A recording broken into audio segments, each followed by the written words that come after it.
Greetings, full of armchair Imagineers! Tiki here. And Blue Dragon 5. And welcome back to the fourth installment of our top 100 favorite films of the decade countdown. It's the penultimate edition, everyone. We are counting down numbers 40 through 21. So, Dragon, just a little bit of a tiny pre-ramble before we get into this. I think this is probably between you and me, probably the most sort of like popular movie centric of our two lists, like just between our two selections. And B Dragon, there's some crossover here. There's some crossover, not a ton, but I can think, like, off the top of my head, I can think of at least 3 movies that you and I have in this same spot. So it'll be interesting. It'll be interesting to go into it. So without further ado, Dragon, do you have anything to say about your selection as a whole, or do you want to just dive into it? Yeah, my selection as a whole, folks. Again, as always, I'll go to bat for any of the 100 that we have listed here. I'll stand behind them, and there's that everyone has to go somewhere. I mean, again, basically the upper echelon, those guys are the next list that we're going to do. Those guys Mm-hmm. they're carved in granite. It's just a question of arranging those. Which, by the way, this was the hardest list to make so far, and I'm going to be hiding under a table by the time we get to the next list, because this one is basically. I got to be honest. Everyone I have listed here is interchangeable because I love them all. I really do. Again, they're not like the top tier, but I mean they're very Right. close to the top tier. Even The just way looking I at feel that. about it is that these are, like I said, these are kind of like the more popular crowd-pleasing movies for me. And you know me, Dragon, I love my art house. I love my auteur cinema and whatnot. Not to say there's, Guardians of the Galaxy, for example, is in my top 20. Spoiler alert. But, I feel like my top 20 is going to be way more kind of like the auteur art house Tiki. And this one's definitely going to be kind of like the more sort of like crowd pleasing nerd Tiki. So, yeah, interesting selection.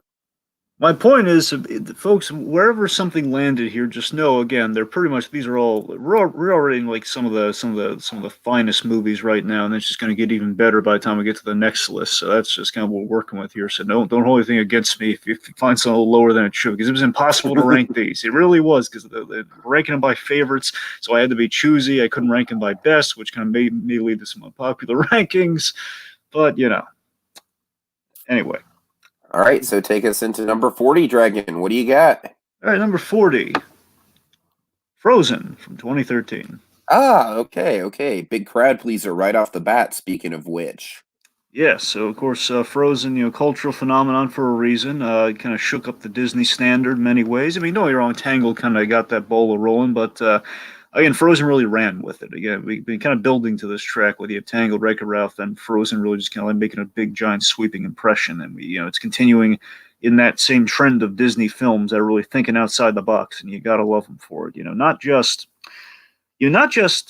with this movie, it's not just like the musical phenomenon that it is, not just like all the songs, of course, the Let It Go of it all. It's not just that. I do, when you look back on Frozen, there's something interesting. I love how each of the songs do pair with the characters very nicely. One obvious exception, but we're not going to talk about that right now. But the point being, there's a bit of an exception within that when we get to, if you're looking to fix or upper, but like tabling that one, just for the sake of argument here. I love it. There's more music. There's character and story within the music, as in, like, do you want to build a snowman? Essentially, it's kind of Frozen's version of almost like a married life sequence, in which we get a lot of story. We fit a lot of story into our opening of the movie, which is very artfully done. Tells you everything you need to know. Get a little bit of the tragedy, a little bit of the fun, like everything you need to know about these sisters, all summed up between them, like on the opposite sides of the door. Uh, you know, um, Getting a little bit of performance. Kristen Bell, her performance is on. I loved Anna in the first movie. Now I keep warming up to Elsa because Elsa keeps growing on me. So now I love both the sisters equally. But the point being, Anna, just that very down to earth portrayal. But she's caught up in the Disney magic before she realizes, oh wait, I can't marry a man I just met. That's kind of the fun of it. It's it's like for the first time in forever again. That song I'm gaga for from the first movie. And again, Elsa, her story is very compelling, very cathartic, and within the let it go of it all, Olaf could have sunk the whole film. Instead, we get In Summer, which is just this great paradoxical dream for a snowman. He wants to see summer, but if he sees summer, he's melted, he's dead, he's a goner, he's slushy. You know, the animation's gorgeous. It's fun. It's a lot better than Getting Older song, Dragon. Well, sure. You know, movie, it's fun, self-aware of the Disney of the tropes of the princess movies. It's for me, Frozen always boils down to the act of true love at the very end. Just the whole like the climax, the big climax of the movie is that big sacrificial moment between sisters. It's like that brings the whole full circle sisterly reunion to a close gloriously. It's like the heart of the movie is that point. You know, embraces. You know, we embrace the support versus vilifying someone different, which is always a great kind of moral to the film. Is Frozen. There's so many good things about Frozen, man. I love it. I find it very rewatchable. Maybe a little less so these days, but back then it still holds strong, and mainly now so in comparison to the second one. But still, Frozen, it's good no matter any way you slice it, man. Frozen was a solid one. All right. Okay, Dragon, you're going to be so happy about my next one, my friend. You're going to be so happy. Ooh, we have Claude Karinga in the comments. Claude Karinga says, honestly, I would have loved for Frozen to get a TV series like Tangled and Big Hero 6 did. And, you know, the interesting thing about that, Claude, is I feel like the shorts are kind of that extension. You know, we got The Ride, we got Olaf's Frozen Adventure, we got Frozen Ever After, or the, Frozen Fever. What's the Frozen Fever, thank you. And we have but you're not wrong. Yeah, Once Upon a Time. Claude, that is kind of Frozen the TV series. It's kind of like a season. Yeah, that's good. That's good. The Once Upon a Time series is really good. All right, anyways, Dragon, you're going to be so happy. You're going to be so happy, Dragon. You're going to be so happy. Look at the bottom right-hand corner, Dragon. Is that what I think it is? It is. It is. Number 40, Paul Williams, still alive. Oh my god! It didn't quite make it onto my memoirs, Dragon, but I got a chance to watch it today, and it's you liked that it so good much that I had. It made the list. It made the list. I'll tell you what it cut out. I'll tell you what it bumped out. It bumped out Bridge of Spies. I bumped out Bridge of Spies. Bridge of Spies is my favorite Spielberg movie of the decade, and I also kind of had it on there mostly for the Mark Rylance of it all. Of course, Bridge of Spies was kind of like the start of the Mark Rylance. But you already talked about Bridge of Spies. I don't really have a lot of other things to say about Bridge of Spies. I wanted to excite you with the Paul Williams of it all. It won't be a surprise when we get to it on next memoirs, but I don't care. I love that moment. Paul Williams still alive, man. This is an excellent documentary. It's trippy, the nature of this documentary, how you got the storyline going on in the present day of actually making the documentary. Then you've got the past storyline going on, and you've got the conflict over the making of the documentary. You've got also kind of like the whole idea of like, who is Paul Williams? You know, like there's so many layers to this thing. Of course, learning more about the man and Dragon. I honestly, like, I really didn't know much about this guy. I knew him for, being the Hollywood Squares guy, and I knew him for writing Rainbow Connection. So I really didn't know all that much about him. I honestly had no idea his song catalog was this fast. I really didn't. Oh, yeah. So this was a really, really, God, I feel like you could sell this documentary more than I can, Dragon. Hey, Simba Trey! Simba Trey says SpiderVerse was my shit. We'll get to SpiderVerse, Simba Trey. Imagine SpiderVerse might be on Dragon's top 20. Am I correct in saying that, Dragon? I think you would be nudging in the right direction on that one, yeah. But it is somewhere on my list, Simba Trey. It is somewhere on my list in this podcast. So as you can see by the image right now, we're going to get to it. Not quite yet, but we're going to get to it. We'll get there. All right. Good to have some activity in the comments. Welcome, guys. All right, Dragon. Besides just you, I know, being thrilled that I finally got around to this, anything else to say about Paul Williams still alive? I mean, I love that documentary so much. Of course, I knew Paul Williams from Batman the Animated Series, doing the voice of the Penguin, and then of course, when you get to the Rainbow Connection, when you realize, oh God, the same guy, and then basically Paul Williams, he cameoed in a number of things. But what's so great about that documentary is that it really kind of highlights the, a little bit of tragedy behind Paul Williams, and you never consider. Like, I didn't know Paul Williams, he was combating stuff. It just kind of, we take an icon, we kind of say, well, the icons, especially in the 70s, there might be some issues there. It might be, and it really Right, is looking right. at the thing. We don't hear Paul Williams kind of talked up a lot these days. I mean, the last time we saw Paul Williams was Baby Driver. And it's kind of fascinating. This documentary gets to the heart of that. Like, why has it been a while since we've seen Paul Williams? What has he been up to? And again, I love the whole premise being Paul Williams. Of course, he was kind of presumed dead by the filmmaker until he realized, oh God, he's still alive. Now, the whole still alive thing, it's not quite as like intriguing as it is in Searching for Sugarman, Dragon. I want to make that clear because I know, Searching but for Sugarman, the whole still alive thing is a big plot twist. I saw an opening though. I saw an opening, and I knew you weren't going to be uberly familiar with Paul Williams, and I thought it might be fun. Sure. I'm just saying, it's like if you're going in expecting something like Searching for Sugarman, they're two different. I mean, there's some similarities. But I love the bond between him and Kessler. I love the bond between the director and the subject. I thought that was great. Well, yeah, and I love how there's a lot of tension. You know, you really see this is a great movie when it comes to illustrating the tension between documentary filmmaker and the subject, and kind of like it's a great. It almost kind of acts as its own making of the documentary. You know what I mean? Oh yeah.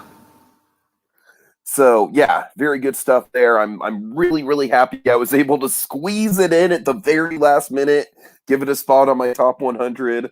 R.I.P. Bridge of Spies, but I'm glad you got Bridge of Spies in when you did, Dragon. So, yep. All right. You can just I literally copy and pasted William's face over Mark Rylance, so just picture Mark Rylance below Adam Sandler right there. Poor Mark Rylance. All right, Dragon, now we get into number 39. 39. My 39 is going to piss people off, but before we get into that, Dragon, what's your 39? Well, I have a bad feeling about your 39, but okay. The good choice of words. Good choice of words. Very accurate choice of words. Okay, so number 39 for me is the Lego Movie from 2014. Okay, nice. You and I have this pretty close in terms of like where we ranked it because I believe this was somewhere in my low 40s. Yes, I believe so. Yeah. All right, so Lego Movie, of course, Lord Miller really staking their claim with the Lego Movie. They've done a number of things, of course. The 22 Jump Street, the 21, 22 Jump Street movies, of course, and of course the movies that they almost directed. There's that too. But Lord Miller particularly staking their claim with the Lego Movie. Basically, I mean, they use this now to kind of use it with Wreck-It Ralph, but the same thing's kind of apt. It is kind of Toy Story with Legos, but not in the direct sense. It's Toy Story with Legos in the sense that, in all the right senses, where you're thinking of it as, it's brilliant. It's a brilliantly clever film with gobs of illogical logic within the world building. And that way, it's like Toy Story. Also, in the emotional content, which we'll get to in a second here. But I love Chris Pratt in the movie. I love him as kind of our lead, kind of like average Joe Lego, and Emmett Burkowski. And of course, I love the illogical logic of, what's the most average job you could have as a Lego? Well, you're working construction, which is building. Sure, it's just genius. And they have this kind of this plain Jane Lego kind of taking on this fun journey with all these crazy pairings and just kind of this amalgam of kind of iconic characters. Like you have like wizards and pirates and Batman. Oh my, it's fun. But of course, Lego Movie to me boils down to the emotional turn of Act 3. That's the movie. That's where we get something really. That's the reason the Lego Movie's on the list. The big twist and whatnot. It's the big twist. I mean, Lego Movie already, that's a fun movie. I would have been happy just with the movie that we got, which is a whole bunch of like Liam Neeson as a good cop, bad cop. I mean, that's enough already. But then things really, they really take the emotional turn. This is where we get the emotional content of a Toy Story here. We have this reveal of Will Ferrell. Let me put it to you this way, folks. Will Ferrell is the linchpin of why the film is special within that turn for Act 3. And I mean, that scene where Will Ferrell, barely saying, he doesn't even utter a word with a look. And this is what I'm saying. I love Will Ferrell in this ether of like a little bit of comedy, a little bit of drama. He's like this perfect middle ground for him. And I just love Will Ferrell in this moment. He played so well as his father, realizing he's not being a good father in this moment. And just the way he looks down at this Lego, it's like, oh my God, it's such a perfect moment. It conveys everything you need to convey in just a look. And I want to see more of that, Will Ferrell. Darn it, that's genius. And again, it's the whole like how we parallel the Legos with the real life, and like, it was genius. So basically, this movie's everything wonderful about Legos in a one shot that we then kind of milked for a couple movies to varying results. So, point being, first one was special. for a reason. All right. Okay, Dragon. I'm gonna rip off the Band-Aid here. Might lose some viewers here. Number 39. Yes, it's on the list. It's on the list. Star Wars: The Last Jedi. You knew this was coming, Dragon. You knew this was coming. Folks, I kind of it's getting to the point now where I kind of feel like I'm embracing the whole political statement of it all, of like, loving The Last Jedi being a political statement. At first I kind of thought it was ridiculous, but now it's like, if everyone, I feel like people are kind of starting to come back around to The Last Jedi a little bit more after Rise of Skywalker. Let's just say it was what it was. And I think with Last Jedi, it is, I feel like, by far the most artistically ambitious of the new Star Wars trilogy. I feel like it's also the most narratively sound. It's a movie all about failure. It's a movie all about kind of coming to terms with sort of crushing realities, if you will. It's a movie about, yes, subverting expectations, but I don't think that's a bad thing. I think what Rian Johnson crafted is a wholly unique Star Wars movie that fits into the canon and really does some terrific things with it. Of course, Dragon, you and I can both agree the wonderful, wonderful stuff with Luke Skywalker. Pretty much everything with Luke is top-notch, top-tier, just some of the best Star Wars scenes ever, in my opinion. Honestly, it's probably the best part of the whole sequel trilogy, if I'm being frank. It's like, it's so good. Yeah. I mean, and I just think visually there's some really iconic moments. We have Luke and Yoda with the burning tree, like I have on the thumbnail. And it's the puppet we Yoda. Have the yes. We have, of course, the famous light speed attack, the light speed kamikaze attack. We've got the throne room, man, the throne room. And yes, we do have freaking Canto Bight, and yes, we do have DJ, and those are great elements of the movie. But, I feel like at the very least with Finn's storyline, it is kind of still all about failure. And I kind of got a better appreciation for Finn's storyline in Last Jedi once we talked through it in Black History Heroes, especially compared to Finn's storyline in Rise of Skywalker, which basically boils down to one word, that one word being Rey! So basically, it's Rey, and hey, I'm a general now. Right. So at least with Last Jedi, it might not be a perfect sub-story, but at least he gets stuff to do, and he has an arc, and the arc is satisfying to a certain extent. I'm not going to say it's perfect. Dragon, I've always liked Laura Dern in this movie more than you have. You have a real stick up your butt about Laura Dern in this movie. I do. I think she, in many respects, kind of like she again. Holdo and the Canto Bight. The Canto Bight is fine, but I think hurts the pacing of the movie. Where we're in the middle, we're in the thick of it. Then we cut to Canto Bight, which is a fine story. Kind of hurts the plot. Holdo is not helping things at all. She's doing the whole slow speed chase thing. She's coming in there. It's like, come on, man! And we give her the kamikaze. I love Laura Dern, everything else, just not this movie. Oh, you got to see Little Women, man. I'm sure she's great in that, but here's the thing. She's wonderful. So, with The Last Bob Jedi, Odenkirk is her husband in Little Women. You know what's funny? You know who else is? Remember, I don't want to derail this. Oh, God. Remember Christy Esposito from Better Call Saul Season 4, the end of the big scene? Yes. She's in Little Women. Oh, really? Okay. Yeah. Little fun fact. Nice. Anyway, all right. Yeah, anyway, Luke, so yeah, Last Jedi. Last Jedi is my new generation Star Wars movie, folks. It really is. It's like, and my whole argument for Last Jedi is, if people didn't want The Force Awakens to be a carbon copy of the of the original trilogy, then I really don't think you have much room to complain when Last Jedi is trying to do something different. I'm sorry if I sound political when I say that, but I just that's just overall how I feel. I just think, like, for better or for worse, the risks that Last Jedi took, I think, are going to pay off in the long run. I think it is going to be the most well-respected of the 3 sequel trilogy movies when all is said and done, when history looks back on it, because it's got a lot going for it. It's visually stunning. It's thematically rich. It's got a lot of great character development. Of course, the trinity of Luke, Rey, and Kylo Ren I thought Rey kind of went off the wheels in Rise of Skywalker. Kylo Ren is the only one who kind of got off with his integrity in Check and Rise of Skywalker. But Rey is genuinely really interesting in this movie. Like, this movie, I think, is peak Rey.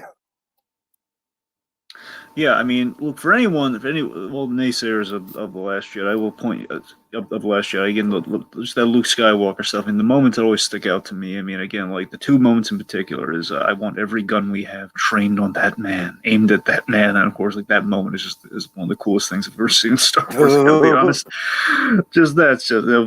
They have that, but also the moment that just charms the heck out of me. My favorite C-3PO moment in the sequel trilogy. I just love this moment where Luke Skywalker shows up like the cowboy about to save the town. When he shows up and he has a scene with Leia, yes. And basically as he walks out there, it's been so long since Luke has seen C-3PO, and just as he walks by, C-3PO says, "Master Luke," and Mark Hamill so wonderfully he just winks at him. And he walks out like, yes! That's what I'm talking about, man. There's so many moments like that. There's so many moments like that in this movie. I just can't understand.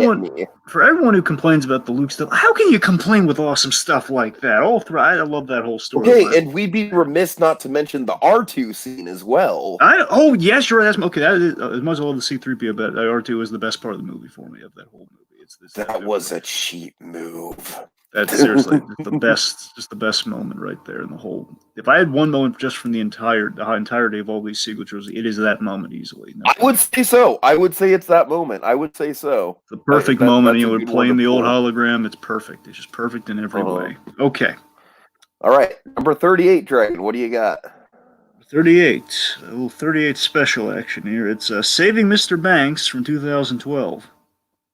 Okay, I already brought this one up last time, so this should go by pretty quick. What do you got for it? Of course, John Lee Hancock, the biopic pro himself, the man who knows how to do a biopic like the day is long. Of course, Walt Disney and P.L. Travers having their famous collaboration with kind of a what if liberty taken. The whole, what if Walt didn't exactly have it in the bag? What if, P.L. Travers, she was really inclined to show because she had to sign off on it. So again, yes, it's a bit of a what if. We need it for the movie, but again, I'll take it to get the story that we get here.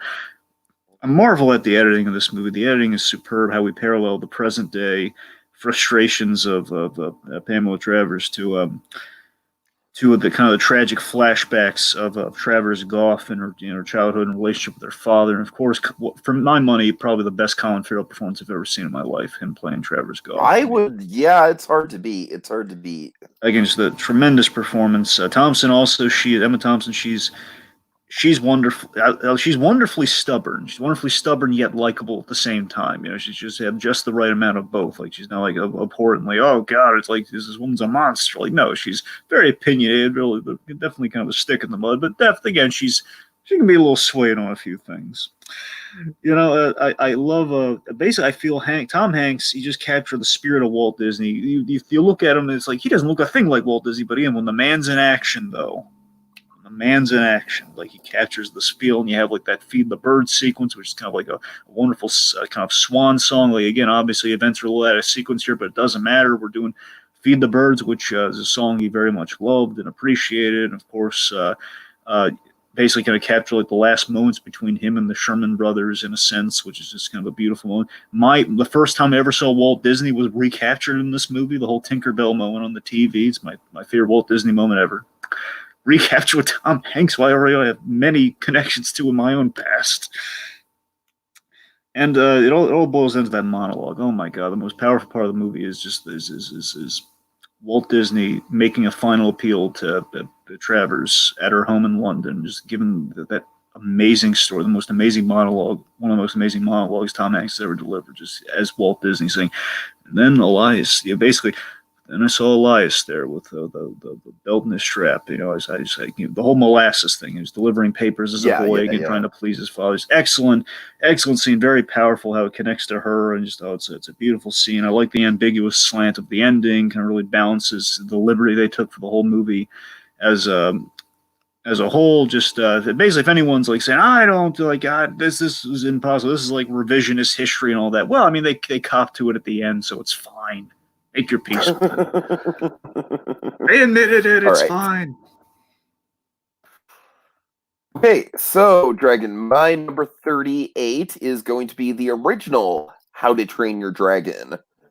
How to Here. Train Your Dragon, of course, I think is the best saga that DreamWorks has ever done. And as you can see on my thumbnail, both 1 and 2 are going to make it onto my list in this installment, as they are with you. So it's funny that they kind of both landed on our lists in the same kind of spots. But How to Train Your Dragon, I'll get into why I think 2 is superior when I get to 2, and that won't be too far off from now. But the original How to Train Your Dragon is fantastic for 2 reasons. It's a great boy and his dog type movie. It really gets you invested in the boy and his dog dynamic. With Toothless and Hiccup just have just such a wonderful chemistry in this movie. And then number 2, it's a fucking fantastic father-son story. I mean, man, I feel like even beyond all the dragon stuff, dragon. I feel like the stuff between Hiccup and Stoic in this movie hits so hard, and it's by far the most memorable. Dragon, you'll remember how passionate I am about that one moment where Stoic says, "I have no son," and then he walks out, and that moment of guilt, Dragon, that beat of guilt he has in his eyes. It's just the animation is just so on point. Now, I don't think this movie's necessarily perfect. I don't think the side characters really come into their own until later in the story. I think the villain is the weakest of the franchise. But I mean, other than that, this movie does just do a great job of laying the foundation of the most important central characters of the saga, which are Hiccup, Toothless, and Stoic. And, those 3, as we know, big things going to go down with specifically those 3 characters in the next movie. So yeah, I think How to Train Your Dragon, the original, was a great stepping stone towards a fantastic sequel that really kind of upstaged it. But still, the original deserves a ton of respect for just setting a new tone of DreamWorks movies. And I really want DreamWorks to really strive towards this type of quality. And I really think it's a shame that most of their films don't live up to this type of ambition, because this is fantastic visual storytelling. All right. Dragon, you are number 37. 37? Yes. I had to make that joke. Yes, and by the way, your ear allergy is showing again. Oh, okay, right. Let's sorry. Paul Williams, still alive, from 2011. Last Jedi from 2017. Who could forget that?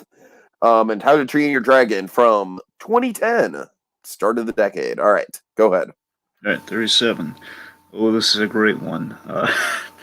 The Other Guys from 2010. Boy, oh boy, oh god, this is Adam McKay's I best. still need to get to this one, I admit. You really do.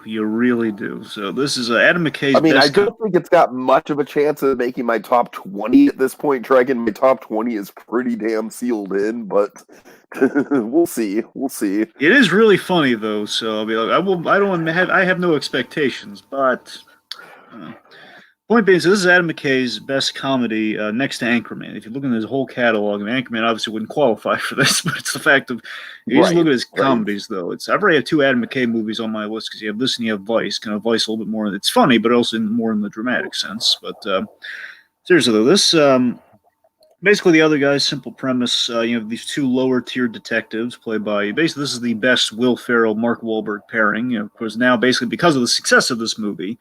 Because like the fun they had on this movie, they've been paired up for a few other films, such as Daddy's Home, which to varying results, let's say. Anyway, so basically you have it's an average cop movie premise, however, with a surprisingly solid commentary on Ponzi schemes, believe it or not. Yeah, I will admit, Dragon, you kind of hit it over the head of why I've never really been all that drawn to this movie, in spite of the hype it gets, is kind of like the average cop movie setup. But here's the thing, though. They use that to their advantage. While it's an average cop movie, they juice it up with just sheer comedy gold.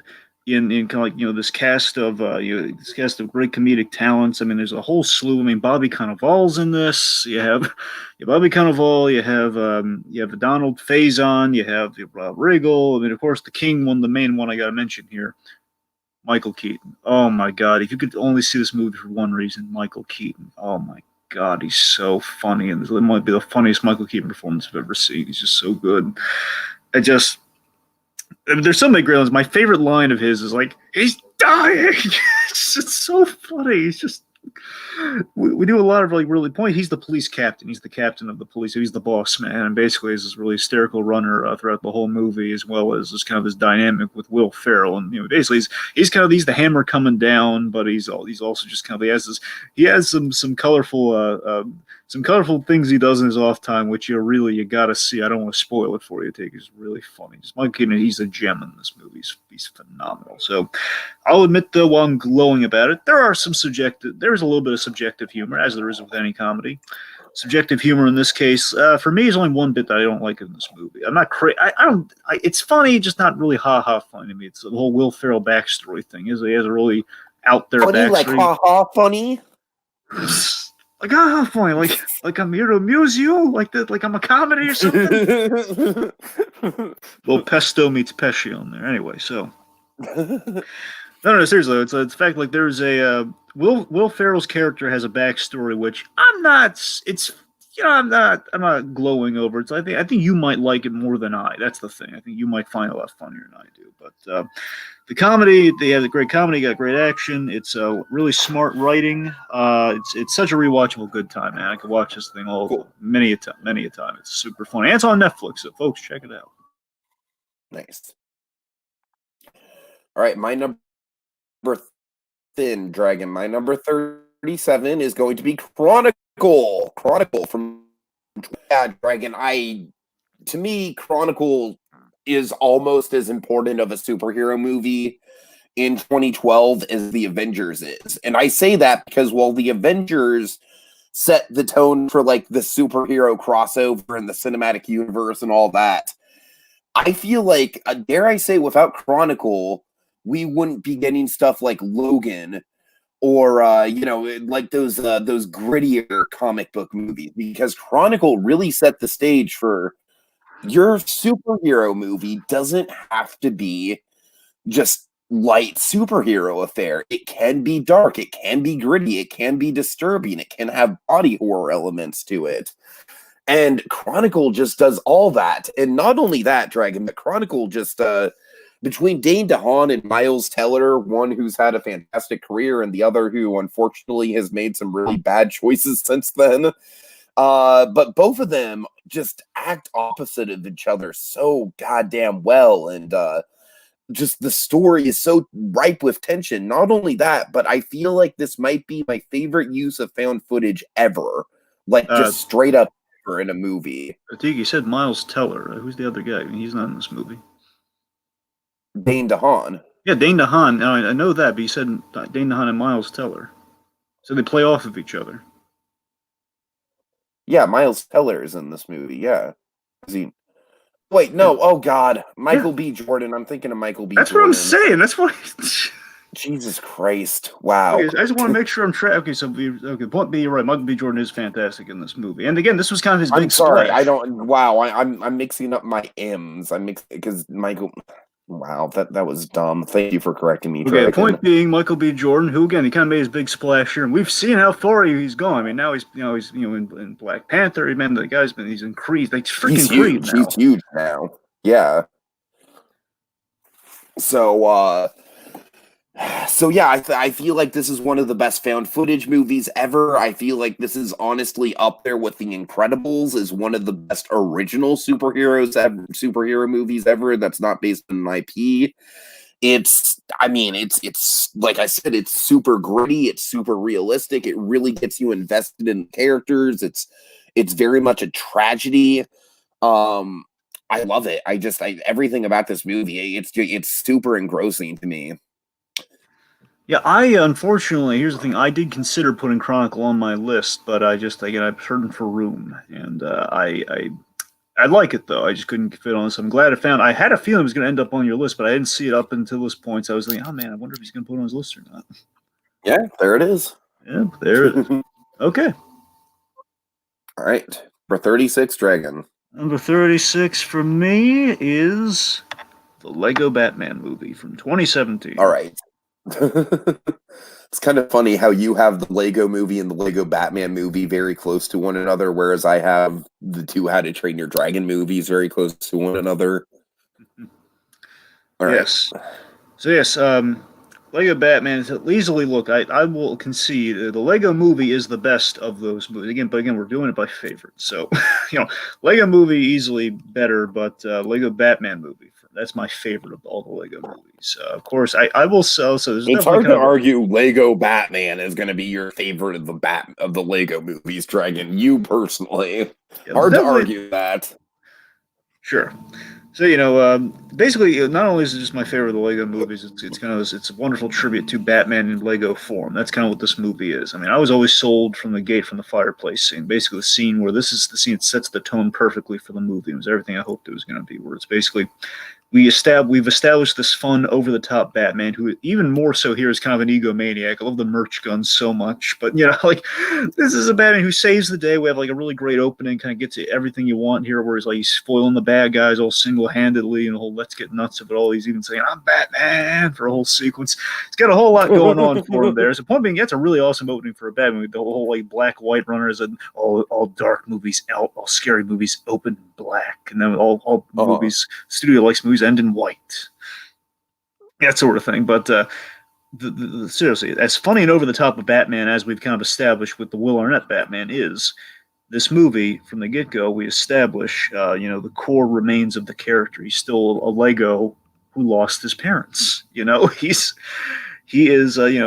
still Bruce Wayne who lost his parents, and that's why he puts on the mask. It's gone phenomenally well for him, mind you, now, because now of course I have aged phenomenally. He's that Batman at this point. He's the Batman he's the done it all Batman. But I love that as like that really kind of quiet, hey mom, hey dad, I saved the city again. I think you would. That tells me I love the emotional. Will Arnett was so good in that scene. That's what I'm saying. I love that we, as fun as over the top we made Batman, we have the emotional center there, which basically is the point of the movie here. Some of the movies on my list here with Batman, there are a couple.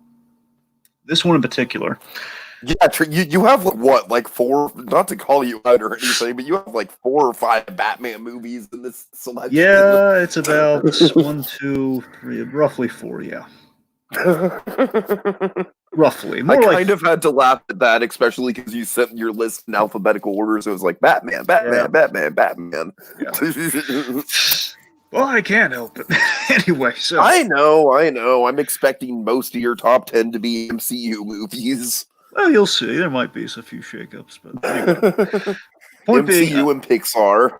Okay, well, anyway, my point is that we're at a point here where the opening, all of this, we reflect, on 80 years of Batman. 80 years of Batman, what can we do with the character? At this point, it was 78. I know, so let's just round off to 80, just for simplicity's sake. Okay, so basically, what do you do with Batman after all these years of stories and all the different directions we've gone with him? Basically, the way we approach it here is we approach Batman kind of from a fun, mundane angle, the fun, mundane context of Batman, which brings me to my favorite image of Lego Batman, the lonely lobster loving Batman. The lobsters, yes. Because that's only what they call that Lego, lobster loving Batman. So I had the lonely there, because that's the thing. I just love he's basically Batman in the smoking jacket, who's kind of all cozy at home with the mask on. I just love that image so much, eating these lobster thermidor alone. And basically that's the movie. He's just basically going from that lonely lobster loving Batman to kind of a Batman who's building the Bat family. I love how we kind of trickled in some dark stuff from the comics, but in Lego form, it was kind of a whole Scott Snyder Batman angle with, but again, through kid-friendly Lego form of Batman wants to send the Joker to the Phantom Zone, which is kind of an allegory for Batman killing the Joker, or at least trying to kill the Joker, which again, that's pretty gutsy, but they got away with it really well. And I love Zach Galifianakis's Joker. I really do. I think it's I think it's a great kind of portrayal of sort of how needy the Joker is with his relationship with Batman. Absolutely. And also makes Birdman a lot more fun when you rewatch it, when you think, oh, there's a Batman and there's a Joker. Right. Having a very tied in relationship to one another. Anyway, so again, basically, I love how the theme of this is Batman kind of like his biggest fear being losing his new family, like he lost the previous one. That's really it's a nice kind of simple way of looking at the character. Basically, I love the simplistic look at Batman, but we get a lot of really good stuff from it. The goodbye scene with Robin towards the end gets me every time now when I rewatch. It's like, oh god, when he says goodbye to And hey, Robin. man, it's Michael Cera doing an actual like really good performance for you. Yeah, the one Michael. Well, okay, I've seen two really good Michael Cera performances. This, and I'll admit Scott Pilgrim is good in Scott Pilgrim. Yeah, well, Scott Pilgrim, that's in my top 20. I had a feeling. I had a feeling. So that's the thing. So of course, I wish there were more Bat. I wish the Bat villains were kind of the rogues of Act 3 instead of like just all the movie villains. They're cool though. I don't mind Act 3. I just wish maybe we kind of the Bat villains yet again a little bit more of a focus in there. But you know, like more Billy D. Williams Two-Face just for the fun of it. But you know, it is what it is. It's an awesome, funny, and heartfelt film where Batman literally kind of he looks at the man in the mirror that is himself and makes a change. Hence the kind of the big theme they spell at the start of the movie wonderfully. It's rewatchable. It's all I ever could have hoped it would be. So it's a lot of fun. I love this movie. Alrighty, Dragon. Alrighty. Let's get to my number 36. My number 36 is basically a 2 hour and 10 minute panic attack of a film. It's Uncut Gems. Yeah, this movie just stays with you, Dragon. It sticks with you. It really does. It's oh man, it's such thrilling cinema, Dragon. It's such thrilling cinema. Adam Sandler just absolutely, Dragon. Honestly, I think you'd like this better than Good Time. I do have Good Time ranked a little bit higher on this list, but I mean, I think the difference between this and Good Time is that I feel like Adam Sandler is very, very hard to root for. Whereas with Good Time, even if the character isn't hard to root for, what he's doing is easy to root for. So, but with Uncut Gems, it's basically just like 2 hours of Adam Sandler just being just a total scumbag and getting his comeuppance for it. And it's just like you are in his shoes, you are just along for the ride. The cinematography, the editing, just the color work, all the all the different close-ups of the diamond and the blinged out Furbies and all that sort of surreal imagery of it. It just all adds to this world and atmosphere that the Safdie brothers have created for this movie, and I can't wait to see what the Safdie brothers do next, Dragon. I really this was really a big sort of breakout hit for them, way more than Good Time was. And I'm in love with this movie. Just the more and more I think about it, I can't wait for it to come onto a streaming service. I'm pretty sure it's going to come to Netflix at some point because it's already on Netflix in some countries. So I can't wait for it to come to streaming because honestly, it's the type of movie where I can just turn it on and just like instantly just get invested and engaged in it. It's and that's at the end of the day, that's why I love movies. That's why I go to the movies, is to watch something, even though Adam Sandler's character, you just want to punch in the face throughout the whole thing. It's still just an incredibly engaging ride from beginning to end. It's crazy. It's wonderful. And it's 2019. 2019. All right. So, Dragon, let's get into your number 35. Chugging right along. What do you got? Number 35 for me is Batman and Bill from 2017. Batman and Bill. All right. Yes. Yes, this is the Hulu documentary on how Mark Tyler Nobleman got justice for Bill Finger, and I was very familiar and invested in the event that surrounded this. The whole Mark Tyler Nobleman's cause about a few years before this. I want to say it was maybe a year or two. No, wait, no, I was way earlier than. Yeah, it was like 17. At least 3 to 4 years beforehand. Anyway. I was familiar with this. I was invested in the story a great deal, of course. For years, I always liked a lot of the Bob Kane. I remember I watched this Bob Kane documentary once. Okay, that's kind of nice, kind of like the whole Zorro aspect of the whole thing. Of course, then I learned years later. Oh God, basically Bill Finger was mentioned very passingly. Basically, Bill Finger's kind of this taboo subject on us. Basically, he was kind of like the self-defeating battle where people would mention him, but to no avail. So they just kind of kept as a little mention before. If you did not know how severely robbed Bill Finger was, you wouldn't be in the know. So years later, Mark Tyrone goes on saying, "It's like, oh my god, I always meant like Bob Kane finally mentioned Bill Finger after his passing. Like he was like left in like an interview or so, like when it was towards the end. And that's as far as we knew about the guy. Like obviously Bill Finger was around during Batman, but the clock came up to the '60s. But anyway, the point being, we all now know, and thanks in great part to Mark Tyrone doing his book and you kind of spreading the word on the podcast, trying to give him the credit, and eventually it succeeded. And we got this documentary chronicling the whole affair.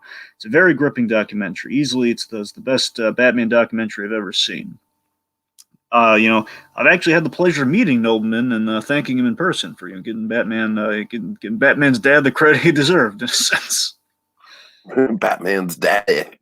Yes. I've actually met both men who kind of put the thing in the works. You have Tyler Nobleman. You have you have the artist on the book. You have Ty Templeton, really good artist. You kind of start with the book, and of course it goes on from there. Anyway, so basically it's kind of a man becoming a writer becoming a detective for a real kind of Batman figure in Bill Finger versus the Bruce Wayne figure in Bob Kane, kind of the facade of it all. It's kind of the way it's kind of paired up because like Mark Hamill's even going to say Bob Kane essentially is kind of like a Bruce Wayne meets the Penguin. That's sort of what you get with Bob Kane. So imagine if you had just kind of the I could see it. A Penguin who saw himself as Bruce Wayne. That's essentially Bob Kane.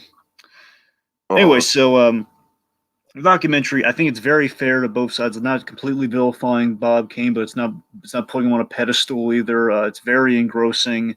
Again, it's just you just learn about injustice after injustice. Like, oh God, poor Bill Finger. How could this have happened to him? And it's this arduous process of Nobleman just trying to spread the word. Like he tracked down everyone involved, everywhere he could try to get a timeline of like, okay, what do we know about Bill Finger? Like, is there an heir to the bat? Essentially, eventually they found an heir to the bat.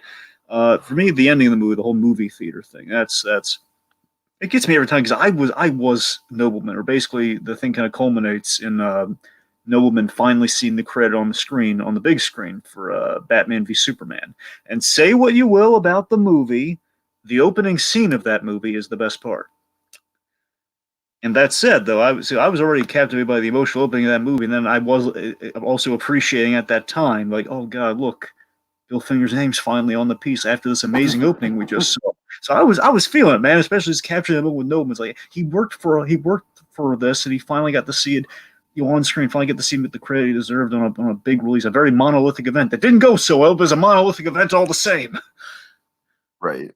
I got a lot of personal stakes in this one, so a lot of love for Batman and Bill. Heck, I have Hulu now because of this movie. That's the thing. I have it purely because of this movie. Okay. Right, my number 35 dragon. Oh, what do you know? There it is again. How to Train Your Dragon 2! Hey, what? See, I told you it was coming up. Yep. So, basically, How to Train Your Dragon 2 is everything I love about the first movie and then amplified. I mean, it's just like, I love the concept of Hiccup and the glider. I love all that imagery. Let's see. Of course, this is one of the rare sequels that actually ages up the characters, and it does that masterfully. I actually think it's almost more effective here than it is in How to Train Your Dragon 3, even though How to Train Your Dragon 3, they're even more mature than they are in this movie, just because it's like, you really do feel the gap in this one. You really do feel like all the characters are at a different point in their life than they were in the first movie. You get more with I don't honestly, the side characters to the How to Train Your Dragon franchise have never really been the greatest part of the film, but it doesn't matter because you get a great villain, you get you get a wonderful mystery with Hiccup's mother, you get the hidden world. Is it the hidden world? No, that's the next one, Tiki. That's the third one. What's the I'm sorry, Dragon. It doesn't really. I don't honestly. I don't know if it really has a name. It's just kind of like where the dragons go to. It's just kind of like I don't know if it has. It's just a wonderful setting, though, Dragon. It's a fantastic setting. I mean, it really sticks with me, and I just think the animation in this one is tremendous. The ice, in particular, really sticks out to me. Just the environmental effects and the ice and the snow and everything. That was produced by the dragons, the Bewilder Beast. That whole Yeah, man. I mean, I just think this movie really kind of fires on all cylinders in terms of just like being a sequel that is just like everything you love about the first movie, but just even better. But Dragon, the main reason why I have to put this on the list is because Man, like spoiler alert, but Stoic's death. I mean, Stoic's death is up there with the likes of Mufasa and Bambi's mom in terms of just like pure traumatizing, like, oh my god. Like, I was a grown-ass man in the theater, Dragon. And while I wasn't necessarily crying, I was pretty shook up about it. Especially the way it goes down where, Full reversal yeller. Right, exactly. Oh man. So I can't even imagine being a kid and watching that. And Dragon, that's exactly why I love this movie, is that I feel like this movie is it really is the edgy kids movie that I've wanted. It feels like it's very Bluthian in its delivery. And so for that reason, I do feel like, even though I love the first one, and I feel like the third one is a great kind of capper to the trilogy, a lot of satisfying wrap-ups to everything, this one I feel like is the masterpiece of the trilogy. It's very much the Empire Strikes Back, if you'll pardon the cliche. It's oh man, just everything is just firing on all cylinders. It's all done so well. The warm moments between the characters before all the shit goes down. Man, there's so much to love about this one. So much to love about it. All right. Okay, number 34, Dragon. What do you got? Dunkirk, 2017. Dunkirk. Okay, right. Let me say this little proviso here. Again, if this were the best, it would be in the top 20. Okay, it was originally in the top 20 before I realized, oh god, it's favored, and I don't know if it necessarily belongs here. Because, I mean, here's the thing. Dunkirk, it's great. I love it. I do. But, well, it's not really a but. It's just, I mean, I love it. But again, basically, the other stuff we have is there's a lot of really great favorite-y stuff that's just going to kind of bump it out of the top. Yeah. Yeah. A lot of really good favorite-y stuff, anyway. So, this is easily the most impressive film of. I could say this probably is the most impressive film of the decade, at least from an editing standpoint. It is. It's an experimental, next level film by Christopher Nolan. Wowed us all unanimously. It's to me, it's my favorite structure of any Nolan movie, just hands down. Oh, easily, yeah. I mean, basically, the best way I could sum up Dunkirk is it's an unconventional war movie. Think about it. It's not from the American perspective. It's an evacuation. And you have the 3 timeline thing going on with your narrative structure. So, of course, it's an amazing survival film. We're saving people on a grand scale. And again, that definitely feeds into my love for it. I love when we save people. And again, this is kind of like the most desperate version of a survival. Mark Rylance is like the ultimate version of that in this movie. Absolutely. Again, basically we have Mark Rylance just has balls of steel in this movie. It does. We showcase the complexities of war very hauntingly, and now we see a lot of people just kind of giving up hope and walking into the water. And it's like very chilling. We have like Cillian Murphy. Need I say more? A lot of great stuff there. The score is tremendous. The ticking clock, with the ticking watch effect. Nolan's literally pocket watch being used in the score. It's all built upon inspired in the first place. It's the inspiring story of the little boats of Dunkirk, or in other words, the little motor boats of Dunkirk. Right. I don't want to get too deep into this because this is in my top 20. So move on. Yeah. Okay. Let's see. What is my number 34? My number 34. Oh, hold on. Sorry. I have to scroll up a little bit. Okay. You're not going to be happy. My number 34 is Infinity War. Yeah. I bet this is in your top 10. Well. So look, Infinity War. Between Infinity War and Endgame, Dragon, I have come down on the fact that I do think Infinity War is the better film. I feel like Endgame has the better fan service, Dragon. It does. It has the better wow moments. Of course, like, you can't go wrong with that final 45 minutes of Endgame. You can't. But Infinity War, man, Infinity War is the Empire Strikes Back. Like How to Train Your Dragon is the How to Train Your Dragon 2, I should say, is the Empire Strikes Back of that franchise. But just Infinity War is just the Empire Strikes Back in general, just period. I mean, Dragon, this movie is going to have just such a huge impact. I mean, Thanos, man. Thanos. For years, we've been talking about how the MCU doesn't do good villains, how the MCU doesn't have villains with good motivations. And then along comes Thanos and just shakes all that up. Thanos is as terrifying as he is sympathetic, and it's just a goddamn magic trick. While at the time, I kind of felt a little bit gypped by the fact that the Avengers themselves were so widespread and spread out. I honestly, looking back on it, think it works a little bit better in this movie than it does in Endgame, where they're mostly together the whole time. Because Endgame, it gets a little crowded, whereas with this, you get room to breathe with the characters. You get room to breathe. Like, granted, I will admit that Cap doesn't have enough screen time, and that's a problem. I'll admit that. Especially how hyped up we were for Cap. But you know, like seeing, but seeing Thor with the Guardians, or seeing my personal favorite, which is the the Tony Stark Guardians of the Galaxy, Peter Parker, Doctor Strange dynamic. I mean, all these weird combinations of characters coming together. And it's just like, you know that there's something bigger on the horizon. You don't quite know what it is. And there's just such a sense of like growing tension and gloom and doom throughout this film. I love the opening action set piece in New York City.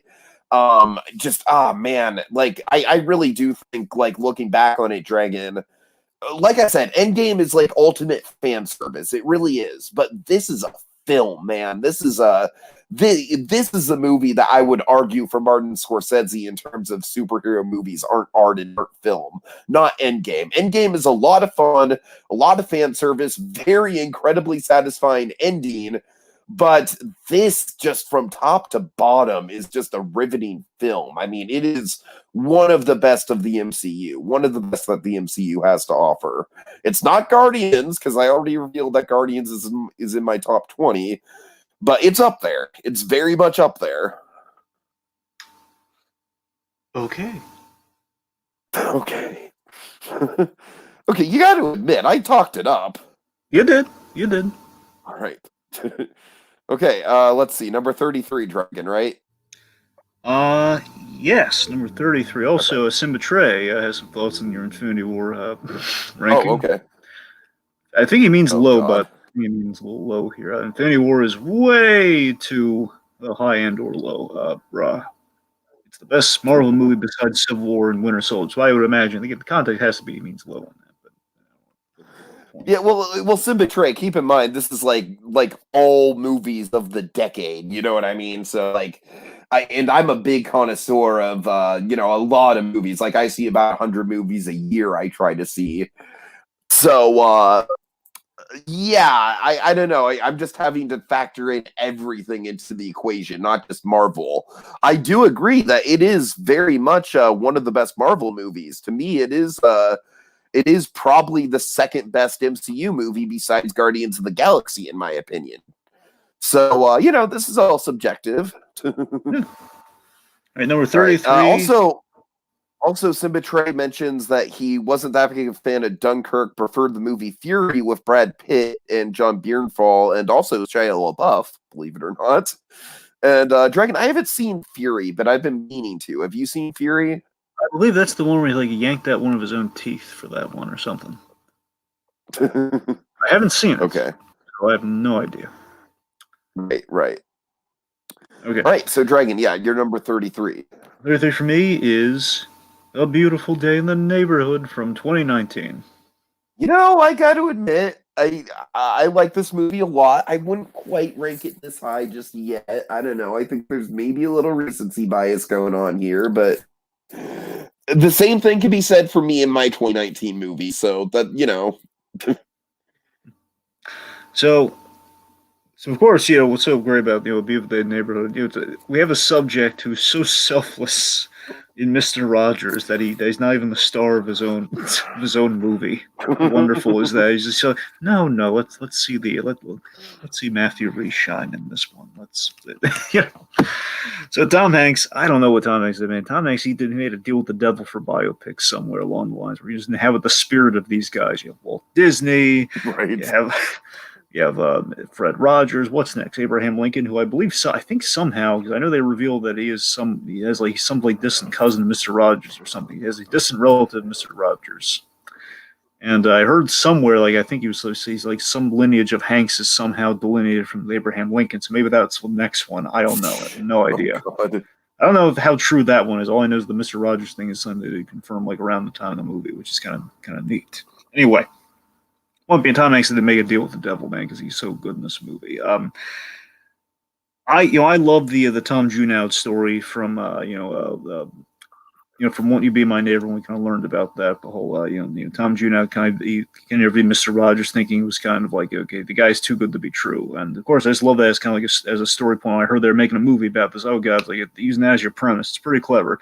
And of course, yeah, they embellish things a little bit with the Tom Junow story, with the whole, we have to have drama for the, for the story of it all, which, again, some of it's on the money, some of it's on the record. It's basically something we add to kind of the father angle, the whole, like Mr. Rogers visiting the alien father of the reporter. That's a little too perfect, a little too cinematically perfect for real life. Right. It sounds like something he'd do, though. It does, absolutely. But anyway.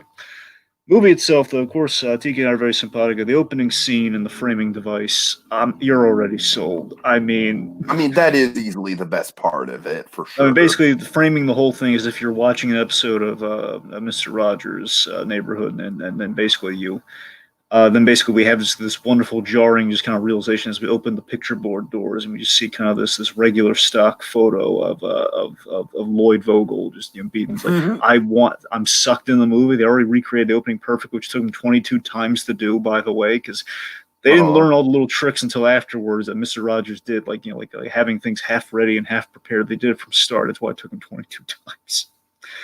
Anyway, but seriously, I want to speak to the unsung hero of all this. The one, I'm sure she's being talked about, but not enough. Marielle Heller. Marielle Heller, she was the director of this, and I got to tell you, man, her recreations were flawless in the movie. I mean, I learned things about this movie that the original cameras for Mr. Rogers they really wanted to use, but the rumor is they went up in smoke when a school burned down. The point being, like, the cameras were destroyed, so they had to replicate the cameras, and they did end up replicating it perfectly, but they had to find those cameras, kind of do it all from scratch, just use like the same exact film stock and everything. It's very impressive, very awesome, and it's all the directorial choice. This movie just looks astonishingly beautiful and period and wonderful. And again, it's from that familiar kind of 90s stock of film too. I just love it. Just looks all so familiar and wonderful. It looks just like when you flip on the channel and when we do like the picture, the picture vision, the whole thing. It's great. Well, I love Tom Hanks and Mark Reese. Tom Hanks and Matthew Reese in the film. I love their dynamic with each other. Matthew Reese, I've become a bigger fan of like the past year, and of course building up to this movie, and he really blew me away with this movie. I related so much to the Lloyd Vogel character. It really stuck with me. That's another reason this movie's kind of up there. I mean, the movie just really stuck with me in relation to that character and that performance. I love the whole 3 interview structure. Basically, each act of the movie is an interview between these two characters. I think that's great. I love how Lloyd gets caught up in the whole Mr. Rogers of always basically revealing things he never would reveal to another man. Was like he's just so inquisitive. He cares so much about you, but he's just so not used to in his life. I love it. It's just this is the feel good movie of the decade, no question for me. It's absolutely why it's on the list. It honors Fred Rogers so wonderfully. It's an excellent biopic. I adore it, man. It's fantastic. I imagine it's gonna be really rewatched. I'll watch it a couple times now. We'll see where it goes from there. I love this movie. Okay, yeah, number 33 for me, Dragon. You already talked about it in your, I believe it was towards the end of your last countdown, but it's a little higher for me. Number 33, and let's see if I mentioned Infinity War 2018, but I think we all know that. This is from 2014. Good year. Nightcrawler. Ah. X-Men Origins, Nightcrawler. No, I'm just kidding. So this is like the Jake Gyllenhaal performance to end all Jake Gyllenhaal performances, honestly. It really is. I mean, Jake Gyllenhaal is just absolutely on fire in this. And Dragon, what I love about this movie is that this was, it was way back, like, if you think about it, this movie is like even more relevant now than it was back in 2014.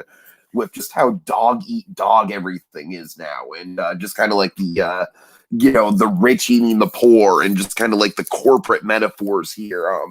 This is just such a cutting movie, and I just remember I remember seeing this movie at 10 o'clock at night and going to see it with a migraine because I had work for the next like 3 or 4 days, and I really wanted to go see it. And just that experience of seeing it with a migraine, but still just being completely sucked into it, and just I think honestly the migraine probably helped with like just building the tension of the movie. And yeah, that was a really memorable theater experience, man. It really was. And just the ending is such a gut punch of like, man, that's where we are right now, and it's brutal. It's brutal. So yeah, I just Nightcrawler. I don't want to spend too much time on it because you made some really good points on it yourself. But I also love his dynamic with the camera guy, the coworker guy that he has. That's one of my favorite parts of the movie. Just how much crap he puts this poor kid throughout the film. Yeah, there's just such a great back and forth of so many different layers of this movie. It's just a thrill ride from beginning to end. I feel like it's kind of in that same vein of a Safdie Brothers movie, where you just get into the head of a character who is very unsavory, but like from top to bottom, you get into his world and you explore this like dark, seedy underbelly, and it's fascinating and it's gritty and it's just drenched in neon. And man, I love the atmosphere. I love the tension. I love the soundtrack. I love Gyllenhaal. Just, yeah, this movie just absolutely delivers on a lot of levels for sure. And I think it's such a shame that the follow up to this movie is such a dud. Yeah, it is sad. Wait a minute, hold it. Wait, no, the follow-up wasn't a dud. It was the follow-up after the follow-up, because you had Roman J. Israel after this, didn't you? Or am I thinking, was that wrong? Well, yeah, but I'm saying like the follow-up in terms of like Gyllenhaal and that director right, of course. Together. Right, yeah, you're right about that. Yeah, Velvet Buzzsaw, not so great. Right. Okay, Dragon, so we're down to number 32. What do you got? The Founder from 2016. Yes. Franchise. So John Lee Hancock, he does it again with a story. I'll admit, I'm kind of surprised that this is higher than Saving Mr. Banks, but pleasantly surprised. That's what I'm saying. It is a toss-up, but at the same time, though, the Founder, the reason, again, getting to the favoritism of it all, I have a real connect to the story, a little bit more so than Save Mr. Banks. That's kind of what gave it the edge. Is that, of course, I remember way back when, because I got a connection with kind of the McDonald's franchising of it all. We were 90s kids. We were there during the promotions and all this stuff. And the point being, the monopoly of it all, certainly. The point being. So I got to connect with the McDonald's and just kind of seeing all the changes and everything. Of course, the Super Size Me of it all. We've been there for all the big kind of events, as it were. So there's that. And I remember in school when I was a kid, I read this thing about Ray Kroc and the McDonald's brothers. And I never knew this until I read this little thing in school, and it always kind of stuck with me. So when this movie's getting made by John Lee Hancock, the guy who did Saving Mr. Banks, and Michael Keaton's, and it's kind of a trifecta going on. Okay, John Lee Hancock. There's kind of doing a movie. You have Keaton, you have, and of course, kind of the Ray Kroc of it all.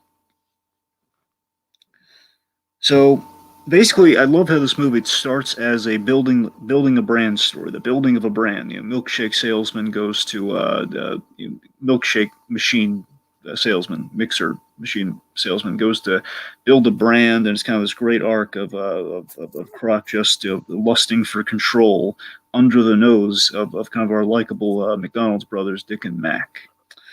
And it's just kind of a cinematic magic trick. It's cinematic. This movie made me fall in love with John Carroll Lynch. That's what I'm saying. John Carroll Lynch is great, and he's popped up in a number of things too. That's what I'm saying. Of course, Nick Offerman, the great Nick Offerman, and minus a mustache, which is so rare for him not to have facial hair. No, seriously, I just love like that magic trick of like you're watching the Ray Kroc movie. You're thinking, okay, it's this milkshake mixer salesman is kind of going on the road trying to build a brand. The trick of this movie is the fact that it starts out as kind of like a prototypical inspirational true story Yeah, and morphs into the social network of fast food.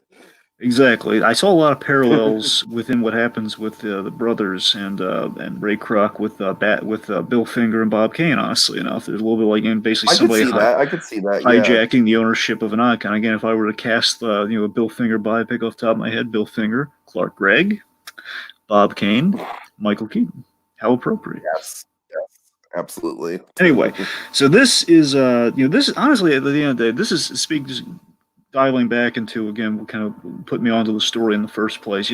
This is how we should teach history now. We just play these awesome biopics to educate the kids. If they get them right, which this one pretty right. I mean, pretty on the money. I mean, there's very few liberties taken when you really think about it on this one. Basically, we don't get into the whole Ray Kroc's daughter of it all, but outside of that, pretty on the money. We should teach this in history classes, and it's I love the full circle payoff with the milkshake salesman turned CEO with like the whole opening statement, basically kind of the foot in the door sales pitch versus like the big CEO of one of the world's largest franchises giving his victory speech. I think that's great. Love the movie. It's on Netflix. It's always kind of handy. That's the thing. So it's great. All right, Dragon, you ready to not be thrilled with me once more? If you're We'll see. We'll see. What do you got? Oh man, folks, this isn't fun. All right, I just want to emphasize that if you're going to say the movie, I think you are. What do you think I'm going to say? What do you think I'm going to say? I think you're going to say something. Something with toys. I think you're going to say something. Yeah, Toy Story 3. That's Are you That's mother? Son of That's the one. Dragon, it's in the. I don't know what you want from me, Dragon. I have. Like, statistically, I have Inside Out and Coco higher than this, all right? Like, I got to spread out my Pixar, all right? I don't know what you want from me. They almost died for your sins. Oh, God. This movie has a lot of high highs. I also feel like out of the Toy Story movies, this one may be one of the more derivative. Just because it very much is formulated in that sort of great escape. It's a prison escape movie. And, I'm just saying that I feel like the other Toy Story movies, plot-wise, have a little bit more going for them. Because, of course, Toy Story 1 is a rivalry. Toy Story 2 is kind of a lot of introspection and legacy. Toy Story 3 does have a lot of themes, and don't get me wrong, they're juicy, brilliant themes, and that's why they're on the list. That's why it's so, that's why the movie's so beloved. But Dragon, when people look at Toy Story 3, they think of like three scenes. They think of, the goodbye, they think of the trash, the incinerator, and then honestly, that's about it. Like that, and to me, it's like two really memorable scenes does not like a perfect movie make. And this to me is not a perfect Toy Story movie. It's a very, very, very well done Toy Story movie. It's an excellent Toy Story movie. But I got to admit, looking back on Toy Story 2, I think I do probably prefer Toy Story 2 a little bit more. That is coming from someone where I spent a long time not watching Toy Story 2 for some reason. So Toy Story 2 was very fresh for me when I revisited it for Thanksgiving. But I don't know, Dragon. Like I said, there's something for me with this movie where I feel like it has an excellent setup. I feel like it has an amazing third act. But I feel like the stuff in the middle, while great, like all the stuff with Kid is fantastic, and Lotso is a really dynamic villain and everything. Yeah, at the end of the day, it really does feel like it's a formulaic prison escape in that second act. So that's why it's not as high as something like Coco or Inside Out, which I feel really are like groundbreaking Pixar movies on a storytelling level. This is a groundbreaking Pixar movie on an emotional level. Don't get me wrong. This is a perfect end to the trilogy, to be sure. But like I said, what it comes down to is the fact that I feel like Inside Out and Coco are a little bit more high concept than this, and this kind of like with only with the prison escape stuff does it kind of play it safe. There's a lot of areas where it doesn't play it safe for sure. But the prison escape stuff is kind of, I've seen it before in other movies. Not to say it's bad, but I've seen all the beats before. So yeah, Dragon. Like I said, I feel like we all know why Toy Story 3 is amazing. I just kind of have to explain why it's not that high up for me, why it's not in my top 20. So I'm sorry. I'm sorry. All right, moving on. I'm just getting the silent treatment right now. All right. Number 31, Dragon. What do you got? Come on. How to Train Your Dragon 2 from 2014. Okay. All right, so I'm just going to genuinely defeated right now. No. You really do. You sound depressed. No. All right, I just want to check and make sure you're okay. Anyway, so How to Train Your Dragon 2, of course, we're doing. I love the world building that we do in the sequel. It's an excellent continuation. We have the animation is captured. Basically have that new motion capture thing applied to the animation, which just looks great. And of course, it was like a big boom for DreamWorks. DreamWorks was really at the top of its game with How to Train Your Dragon 2. Some would argue it kind of broke the bank for DreamWorks. This is at a very tumultuous time for them, but for a while they kind of essentially been bought out. Uh-huh. Anyway, so the world building here, I love the world building of Berk now as kind of the pro-dragon place that it is. Of course, it's a very big difference from the original. I'll make you feel better, Tiki. The original is also not far from where we're going to get to the original soon. I'll put it that way. Okay, we're going to get to the original soon. Okay. We're twinsies, folks. That's funny. That's funny how we kind of like have it switched like that. Yeah. So basically, I love that we tackle the mystery of Hiccup's mom, the theme of basically this theme of kind of uncovering secrets from within, as like Toothless does physically by the kind of the course of the movie, and of course like the whole kind of Drago Bloodfist of it all. It's not just, I love it's not just a spectacle, but it's kind of this lovely reconnection story of Hiccup and his family. The stoic of it all. There's the family being brought together, only be torn apart terrifically. Again, Stoic, definitely the MVP of the film, and his fate is absolutely tragic. Basically, the long and short of this, Game of Thrones should be. This is a Game of Thrones I can get behind. This is the Game of Thrones I can get behind with How to Train Your Dragon franchise easily. Sure. It's basically it's a story. It's kind of a story of of changing times and kind of a parable for growing up, which is kind of what Hiccup's kind of goal in the movie is. Whether no matter how you want to look at it, as like Hiccup, kind of becoming chief, or kind of that story, or the villain kind of refusing to grow up, and he's kind of holding on to his hatred, or the whole thing with Valka, like she moved forward, and then again as Soak did a little later with the course of the first movie. It's just it's one of DreamWorks' finest sequels, no question. I mean, DreamWorks, they have like kind of a trifecta going of sequels right now. There's like really solid ones. At the very least, 2 movies. I don't want to get in the whole third of it all, because obviously the third How to Train Your Dragon is not on my list. I don't think it's on your list either. It's not, no. It is good though, but we had to make certain cuts here, folks. It's good though. All right. Okay, let's see. My number. Let's see what we're on, number 31. Oh, this is a good one, Dragon. This is a really good one. Love this movie. My number 31 is Sicario. Ah.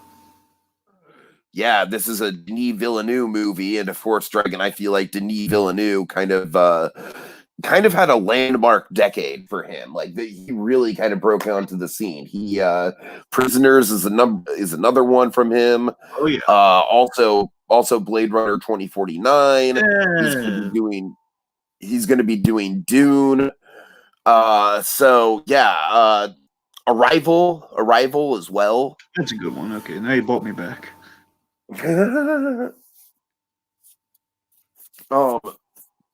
Sicario, Dragon. Sicario is all about the cartel. It's all about the cartel. It's all about basically it's all about Emily Blunt plays a rookie DEA agent dealing with the cartel on the border of New Mexico. It's set in El Paso, Dragon. It's set in El Paso. So you've got a Breaking Bad vibe right there already. You've got that sort of like the border between Mexico and the United States, the tension that goes down there. There's just a palatable sense of just despair and these people are just trying to run their lives, but by the same token, like the drugs and the cartel and the mules and everything like that are such a such a key part of people's existence in this community, and it's tragic. But anyways, Emily Blunt is this rookie who gets sent to El Paso, and basically Josh Brolin and Benicio del Toro are the seasoned veterans. And Josh Brolin's great in the movie. He is. But Benicio del Toro steals the show. Everyone says that about this movie, and there's a reason. Benicio del Toro is just a bona fide badass, but he's a badass with a moral code. He's a badass who, he thinks about every life that he takes. You know what I mean? He's got kind of like a Better Call Saul, Mike Ehrmantraut quality to him. He's not afraid to kill, but he's very moral about the whole thing. And man, if anything, Josh Brolin is probably like the least moral person in the movie. Josh Brolin very much just has like a get shit done kind of attitude. So you really have those three sides. You have that rookie, you have Benicio del Toro as the seasoned, hardened badass who does the dirty work but has a moral code about it. And then you have Josh Brolin as kind of like the kind of like the guy behind the desk who is more morally ruthless about everything. And that three-way dynamic really does lead to a lot of interesting character development and character interaction. There's some brutal sequences in the film. There's some sequences of absolutely heart-pounding suspense. It's not the most warm movie in the world, as you can imagine. It's very much a stark, cold, dark, kind of gritty movie. But if that's your sort of thing, then I think you're going to really like this. I feel like Sicario is going to go down as a modern sort of like neo-Western classic. All right. So we're on number 30, right? Yes. Okay, number 30. What do you got? Right. Number 30 for me is Kung Fu Panda 2 from 2011. All right. So yeah, I mean, I kept going back and forth on where the DreamWorks sequels were going to hash it out. Whether it's going to be, How to Train Dragon 2 or Kung Fu Panda 2 in this spot. And I got to tell you, at the end of the day, it's surprising. I mean, I had more arguments for Kung Fu Panda 2, and I love them both, but there's something special about Kung Fu Panda 2. It's a very the Kung Fu Panda franchise, much like the How to Train Dragon franchise, very strong. It's a very strong franchise. If I'm being honest, maybe How to Train Dragon's maybe a little stronger based on how the third one goes. Kung Fu Panda 3 is good, just not as great as the first two. It's good though. Anyway, however, in a really strong franchise, Kung Fu Panda 2 may be the best entry. The first one's really good, but the second one might kind of like do kind of a little bit of a Dark Knight effect, man. A little bit, maybe an Empire Strikes Back, but a little happier in the end, I guess. It's dark, a little happier. Anyway, so it's full. We make sorry. We make full use of the sequel real estate with this movie. Tiki, visual. Oh, shoot. I'm sorry. Okay, right. My bad. Anyway, point being, we make full use of the sequel real estate. We have Poe and the Furious Five. They're kind of this awesome unit now. He's kind of commanding versus where he's kind of the outsider in the group in the first one. We dive into Poe's past in this movie. We basically kind of take the old adoption gag from the first movie where it was like, he was kind of shocked. We didn't have a moment where Mr. Ping explained to Poe that he was adopted, but it was kind of a misdirect where we thought it was going there and it didn't. So it was kind of this fun gag, but his father's a duck. And basically, the point being, that's the whole course of this movie. He finds out he is adopted, and he's kind of like with the whole questions about his past. He kind of asks his father, and it's kind of broken down how he's found and everything. And it's but again, we have some really genuine pathos applied to it here. It's not just milk for comedy. It's really good pathos against it. It's a really nice personal story for Poe. But here's the real superstar of the movie, man. Here's what beats it out from. Here's what beats out. Gary Oldman. Yes, Lord Shen. So I've heard. Lord Shen is, I love Tai Lung in the first movie, but Lord Shen is awesome.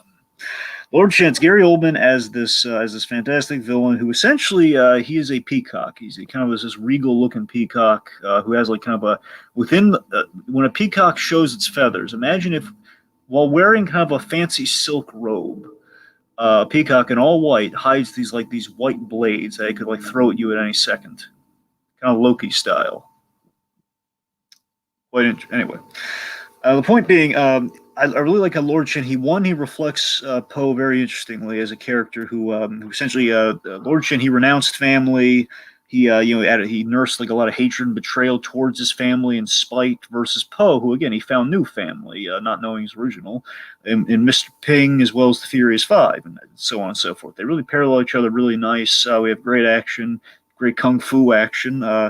It's really they have some clever humor, especially with Lord Cheng's the idea you have this villain who takes himself so seriously versus Poe, and these two characters are so fated to each other because basically Lord Chen is told like a panda is gonna defeat him in life, so he's all prepared. I'm gonna face my big foe. My big fate's about to happen, and then Poe is just happening like, oh, I can't stand the stairs, and he's like interrupting him. It's wonderful. It's just like just Gary Oldman playing the straight man against this wonderful silly panda who's really good at stuff though. So it's it develops develops Poe very wonderfully in the arc of finding his inner peace. Each act just kind of gets better and better. It kind of amps up through the movie, and it's kind of like Kung Fu Panda meets Avatar: Last Airbender. It's kind of the highest praise I can give it, man. It feels very much like that. It's really good stuff. A+ stuff. Nice. Okay, number 30, Dragon. Your favorite movie. It's Good Time. You know what? This is my favorite, Dragon. All right, I don't want to hear that attitude. Okay, don't give me that away. Well, don't give me bus schedules then. Okay, I'm sorry. So Good Time. This is I'm going to make this short and sweet because I know you're not that invested in this movie.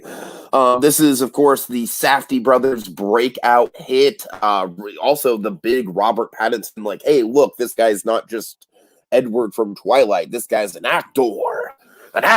This is kind of his Alexander Poncio moment. Dragon, I feel like Good Time and Uncut Gems are very, very similar to one another. They both kind of like just draw you into this super seedy, like drenched world of crime, and all the side characters feel very real. They feel like real people. They don't feel like extras or actors. And Dragon, like I said, the reason why, because both movies are very similar.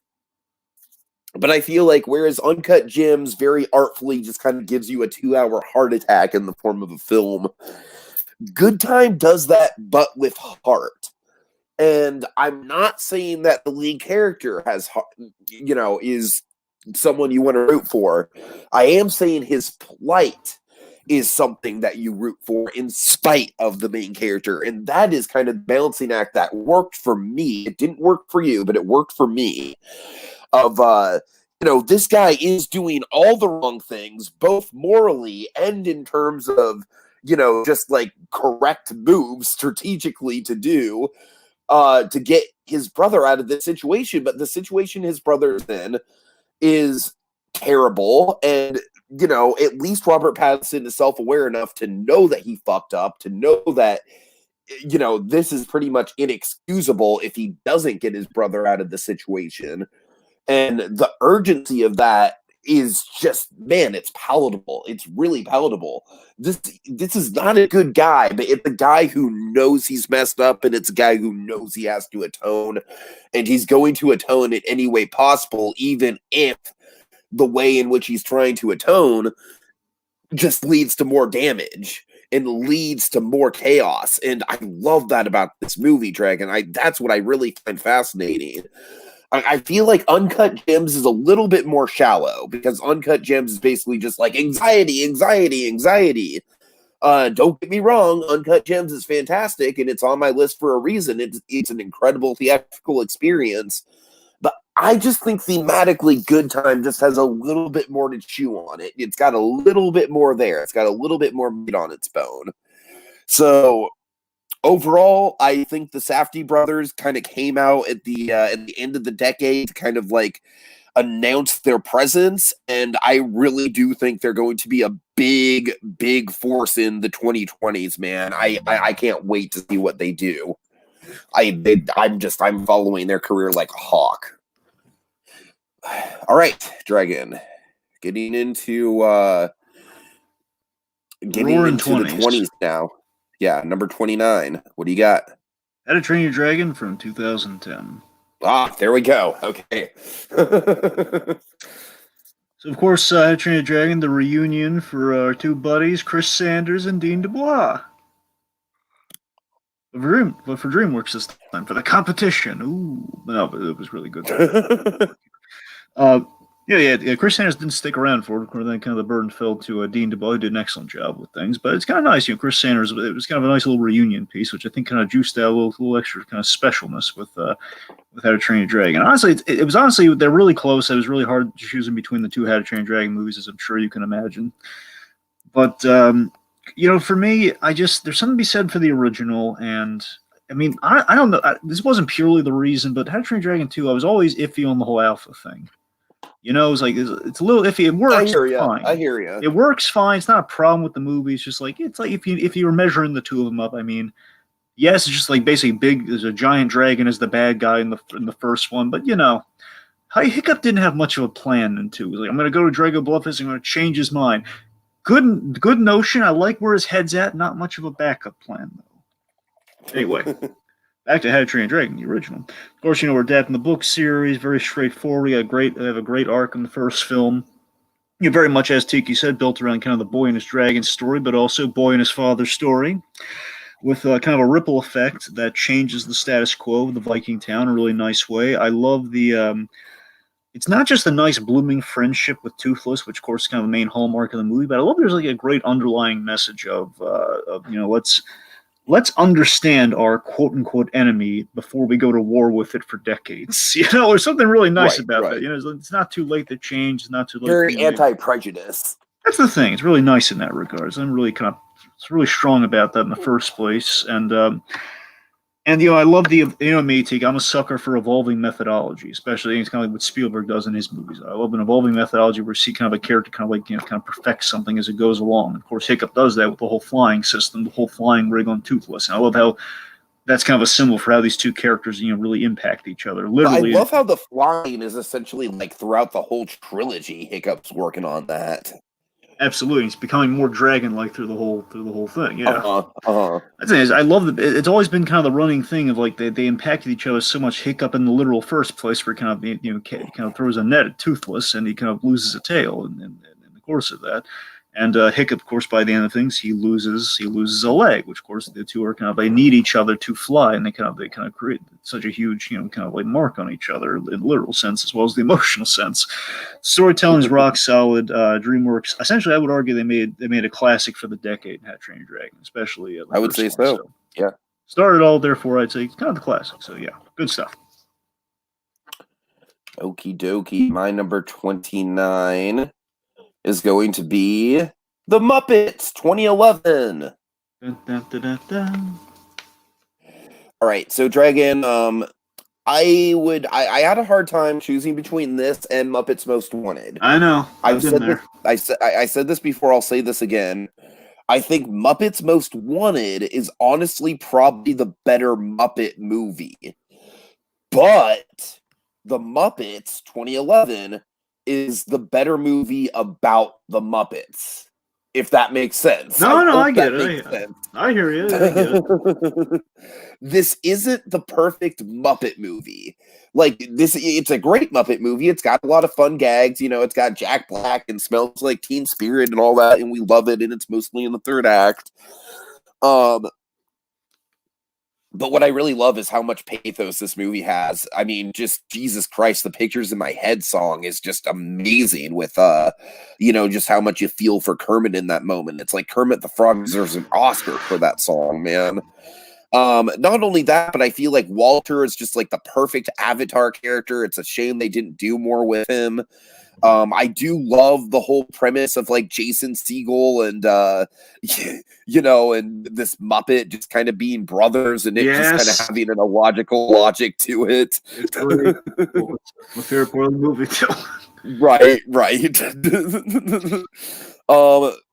But yeah, I mean, just overall, just the way that the movie works is sort of this like 40-year love letter to the Muppets, just the entire Muppet legacy just up there on screen for us is just absolutely ingenious.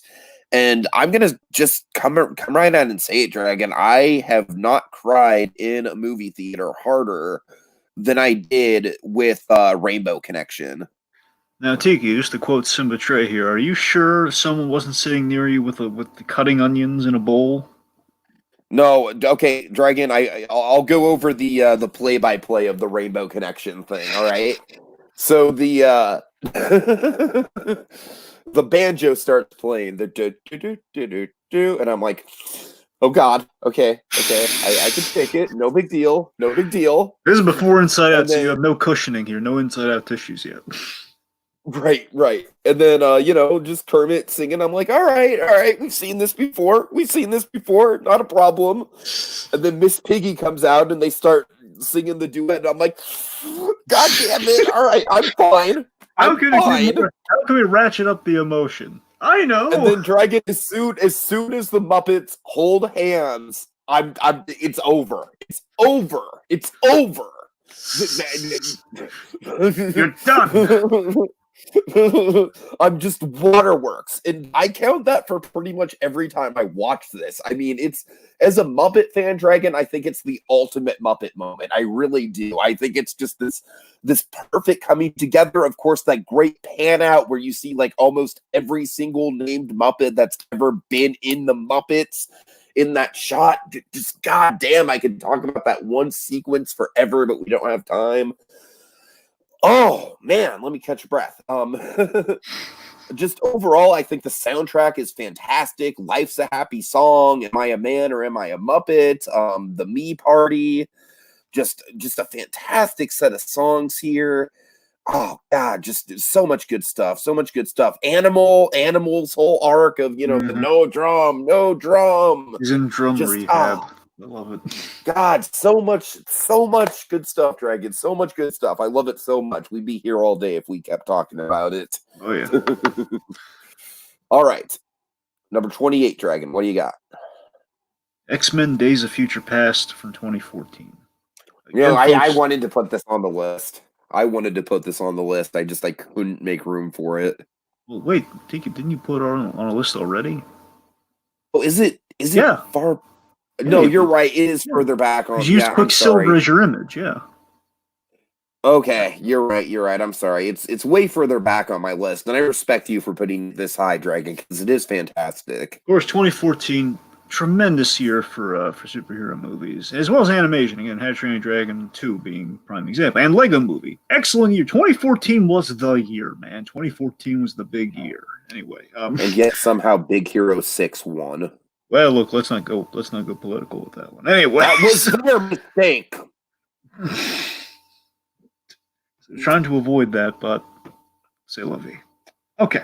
So Days of Future Past, of course, easily, for my mind, I think a lot of people's mind, the best X-Men film in the franchise. Specifically X-Men, of course, won't get into the whole Deadpool and the Logan of it all, because that's talk for later.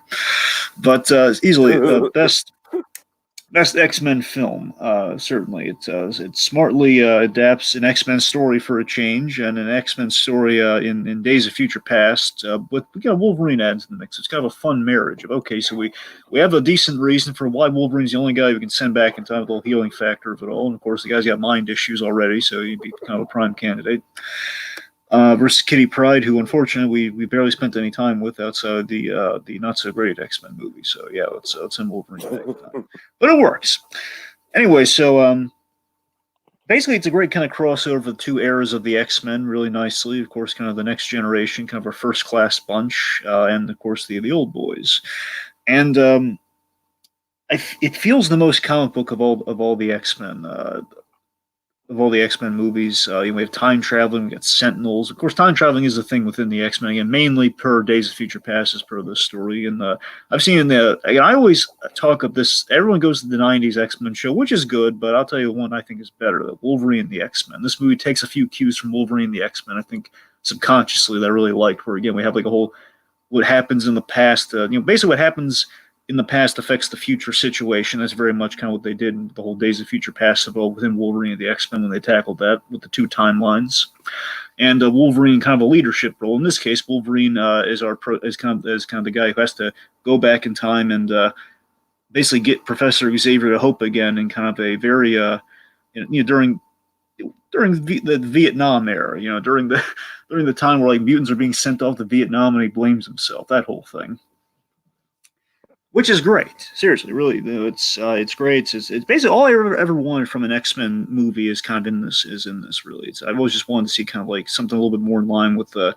Again, I don't want to sound like the X-Men snob, but it's because I'm really not. Because again, I've grown to love the X-Men over the years more so than I ever had before. I always just wanted to see them in full costume, which now I've gotten.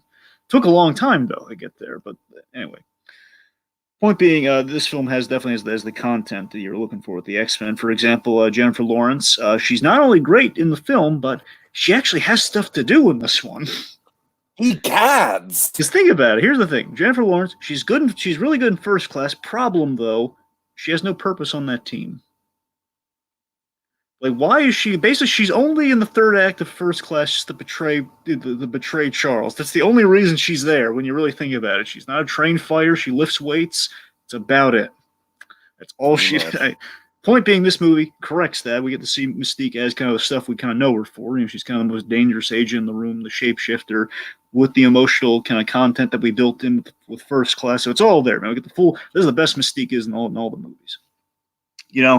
We have great set pieces like Quicksilver, kind of helping, breaking out Magneto from the Pentagon. Great, of course, for being mistaken for the man who killed Kennedy after he was trying to save Kennedy because he was a mutant, which is awesome. It's a smartly written. It's got a great emotional core to it all. I love the optimism for the future. Again, the best scene in the movie is like the Charles Xavier talking to Charles Xavier saying, "We have to get you to hope again." It's like, oh, that's great. Yes, we eventually get a fixed timeline. We fix all the BS within the X-Men timeline until we then botched it again. But it was nice while it lasted. It was. I wish. Basically, the only flaw I only have one flaw with this movie, Tiki. Very small flaw. I think you'll agree with me. Very end of the movie, why do we have Mystique eyes on Stryker? Why couldn't we if we just took that out the movie? Oh, that was dumb. That was really because it makes no sense. Yeah. And it's like, why can't I look? I know they're going for an optimistic theme, but he sacrificed everything. It's perfect. Everything lines up perfectly. If the eyes don't change color, just leave it. God. He took the bullet for us, not the stupid adamantium bullet. We took the proper bullet this time. We erased X-Men Origins. Yeah. Why do we have to fix it? Anyway. So captured what I really like about the X-Men really well. Just got it so right. That's all I got. Okay, let's see. Number 28 for me. Number 28 for me is going to be The Art of Self-Defense. Ah. That high. Yes, it's that high. Of those belts. Okay, Dragon, what can I say? I love movies that just kind of come along out of nowhere and just absolutely take me by surprise, and this, to me, is one of the best ones of the decade for me. This movie came out of nowhere, man. It did. It snuck up on me, and I cannot stop thinking about it. I feel like this movie is like a perfect black comedy. I don't even remember the name of the actor who plays the sensei, and I've never seen him in anything else, but he is just hysterical and just enigmatic, but at the same time threatening and intimidating. God, I've talked about this movie a lot, so I'm going to keep this pretty brief. I feel like a lot of people who watch this channel already know my thoughts on this movie. I've been trying to champion it quite a bit. By the way, this is 2019. I mean, it's just a really, really, really great kind of like gritty to the core of what karate really is and what self-defense really is, and it's heightened, but at the same time it's got a lot of unique elements to it where I don't know, Dragon. I like I said, I feel like I've kind of hyped up this movie like already. I don't know how to sell it anymore. I really don't. Well, Eisenberg's really It's good just, in it. yeah, Eisenberg's fantastic. This is, I think, the best Eisenberg role since the I've only seen Network. one I really disappointment with do. Eisenberg. He's great in everything, with one exception. One very notable exception, Yes, yes. unfortunately, yeah. And he could have made it work though. He could have. I kind of still maybe blame the studios a bit more. I don't know. No, I said, That was that's a what I'm saying. weird I think the situation. studios are the reason that didn't. I'm saying the direction the studios didn't. Anyway. Yeah, exactly. So, Okay. but yeah, the art of self-defense, I really feel like it's got the makings of a cult classic, Dragon. I really do. I really feel like this is going to be a movie 10 years from now where people are just going to like discover this movie on streaming, and I really do think once this movie hits streaming, it might kind of blow up because there's so many great quotes, there's so many memorable little bits in it. It's quirky, it's got a lot of black comedy to it. It's got a really memorable turn from that sensei character who, who really is just kind of like this out of left field, kind of like what the hell sort of villain. And yeah, it's great. It's great. I think conservatively it'll be Eisenberg's new American Ultra. It'll be like kind of the next basically it'll be the next go-to for Eisenberg when you see him pop up and something, especially in an action capacity. It'll probably be something like this. Sure. All right. Okay, moving right along, Dragon. I believe we're at number 27, right? We're getting there. Number 27. Joker from 2019. All right, you know what? I won't say anything. All right. So, Joker, of course, Todd Phillips, he kind of did the impossible in pulling this one off. I love the idea of seeing Gotham in such a hopeless state ended up creating the Joker. I think that's really interesting. I love how we kind of parallel. I love how that parallels to kind of the Batman in many ways, and how it, how we basically, I like how we kind of show that from the outset. Again, basically, he and Batman are kind of in a similar space, and again, Gotham kind of creating you and kind of the environment and such. We kind of have almost like a Scott Snyder-esque kind of a moment of kind of Thomas with the whole Thomas Wayne subplot, the whole we kind of have our cake and eat it too. Maybe he is, maybe he isn't. But again, it gets you thinking. It's almost like kind of the other familial reveals Scott Snyder has in Court of Owls. I'll say that much. Anyway, I like the unreliable narrator aspect. I think a lot of people are really glowing about that. How it's very much it's kind of this. Basically, it's kind of the almost the kind of the Killing Joke quality we kind of have there, where again we kind of have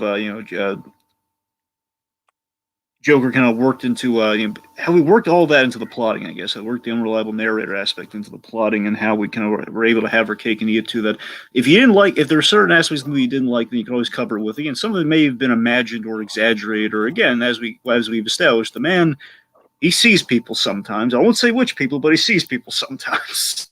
You can't always trust it.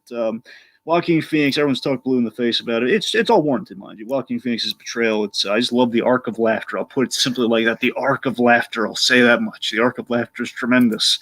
And the reason I think Joker has to be on the list for me is it was the most tense climax of the decade for me. Next to Dunkirk, it was probably the most tense climax of the decade I had in a movie theater with him. Kind of basically, leading up to the big talk show bit of it all. And I love how, the only difference with Dunkirk, though, Dunkirk has a happier ending. This does not have such a happy ending with all that. It's really quite a haunting, artful ending. It kind of tells the origin story from the villain's perspective, which I think is the way you do tell a Joker story, where again we're kind of viewing him as the hero of his own story, which is quite nice. A little kind of Brave and the Bold-esque from when they did that. Of course, the score is great. I love the musical choices. That's the reason I keep going back to the movie. The whole "That's Life." Every time I hear "That's Life," and I'm thinking of the Joker movie and how they applied that. I love it. It's the film. It's very artful. The film's very artful. It's kind of has a beautifully tragic end, I can't get enough of it. It's really solid stuff. I had a really good time with the movie. You know, as Joker, I thought it was a really big standout for 2019 for me, and a movie that had every which way it could have gone wrong, but didn't at the end of the day. It was quite nice. Okay. Oh man. All right. My 27 is going to be Into the Spider-Verse and Dragon. Honestly, I'm kind of running out of gas in terms of like, look, I love it. All right. I'm sorry. Please forgive me.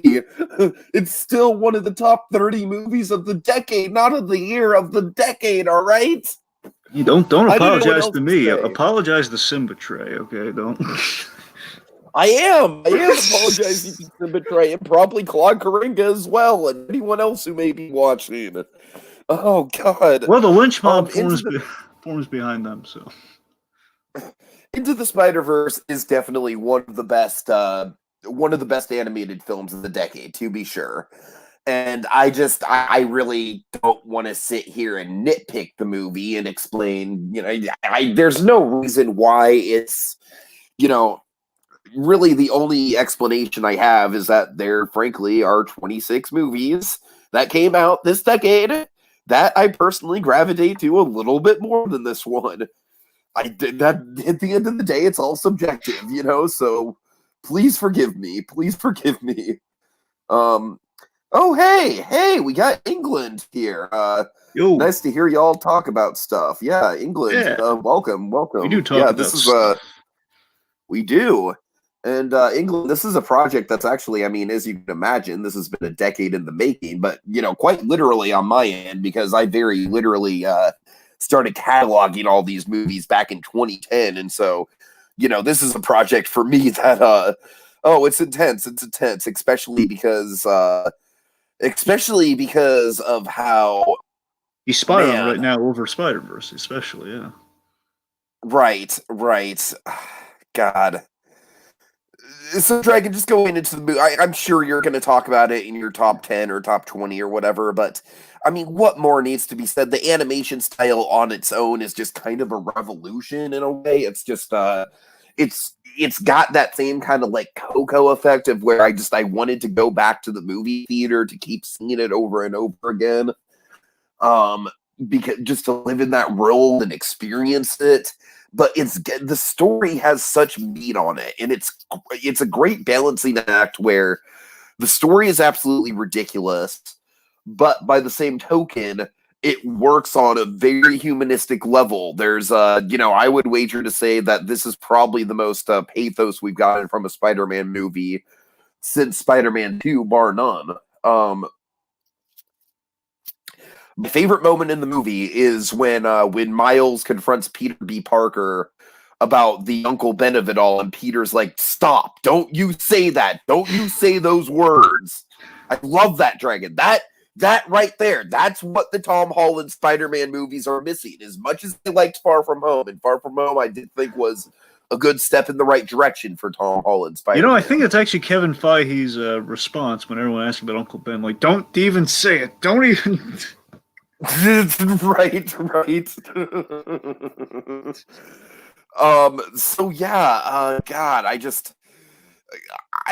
Dragon, I would say if I had one con with this movie, it would be like Kingpin's a decent villain. I don't necessarily think he's the best villain to put into the main villain role. But by the same token, his arc does make sense. Why he's dealing with the multiverse makes sense. So if anything, I just kind of thought like the over-the-top giant Kingpin was a little cheesy and not nearly as compelling as Vincent D'Onofrio Kingpin. Well, again, it's like, come on, how can you compare to D'Onofrio? Right. But I love all the Prowler stuff, Dragon. All the Prowler stuff is some of the best stuff in the movie. I love the theme of Prowler. So, So yeah, just overall, just an incredible journey. Of course, Spider Noir, your personal favorite, I'm sure. Oh yes. Just an incredible journey. It broke new ground with the animation. I'm sure it's bound to be a classic of the comic book genre. And at this point, Dragon, what can I say except, like I said, just subjectivity? And please forgive me for having 26 movies that I liked more than this one. All right. Number 26. What do you got? All right, number 26 for me is Batman: Return of the Cape Crusaders from 2016. By the way, Dragon, I am counting 5 Batman movies on your list. Really? Fine. One, two. Wait, actually, hold on. One, two, three, 4, 5. Yeah, 5. Huh. Oh, well, yeah. Wait. Okay. Well, if you count Joker, then yes. If you count, that's what I mean. Yes, I'm counting Joker. That's the thing. I'm sorry. I thought you literally meant Batman by then because you went through the whole alphabetical thing earlier on. But yeah, it's a thing. If you mean that, okay. Point being, yes, you're right. Essentially, it's 5. Really, it's it's 3, but technically 5. Yes. All right, fair. Anyway, he appears in the least. He doesn't even appear in Joker except as Anyway. Okay, so anyways, born as Batman: Return of the Cape Crusaders, 2016. This is a perfect tribute to Batman 66. It was really hard. Basically, folks, it's really hard to pick from the. It was really hard to pick from the 2 animated Batman movies they did for 66 because you had this, you had like a number of. It's been a really good crossover year for Batman as well. I should mention that too. It's been a good crossover year for Batman. You have 2 60s movies, and you have Batman versus Teenage Mutant Ninja Turtles and the whole Batman Brave and the Bold meets Scooby Doo. All excellent movies to pick from, but if I had to pick one easily, Return of the Cape Crusaders is the best one they did. This is basically a Batman movie from the 60s with the proper budget, like with kind of the unlimited budget of animation. Like we can do anything we can draw. It's filled with loving nods to the series and the movie. Of course, Adam West and Burt Ward back in the saddle was a big thing. It's just nothing like it. It was just great to have him back. It has the best tongue-in-cheek writing, which of course is the signature of that show.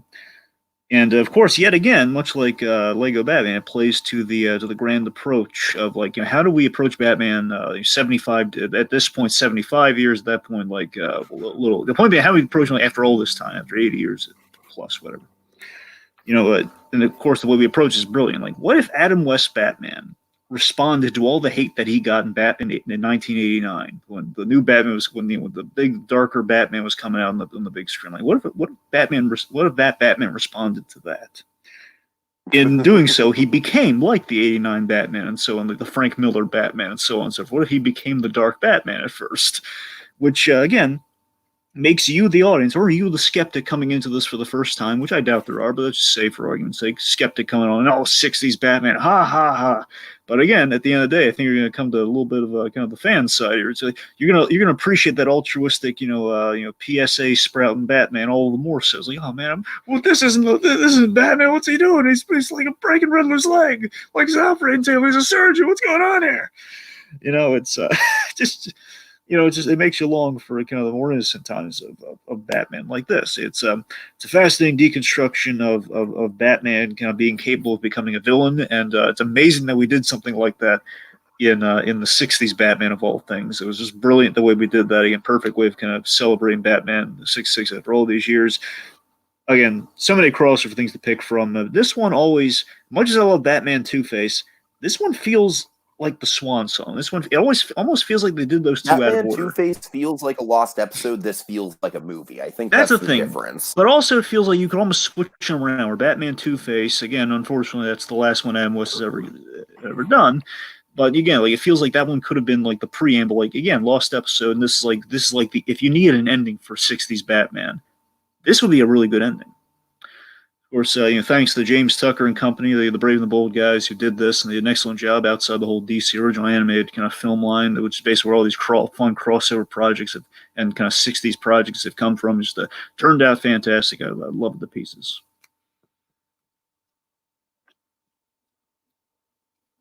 Okay, all right. Let's see, number 26 for me. All right. 26 for me, Dragon. Big fan favorite one of the day. I'm sure a lot of people are probably going to be surprised that it's this low or this high. But I know that it's a little bit of a divisive movie these days. So maybe some people are going to be, excited that it's not in my top 20. So that's going to be Inception from 2010. Say what? Yeah. I do think it is kind of the Dunkirk factor where in Dunkirk, I do think I have Dunkirk a little higher on my list, spoiler alert.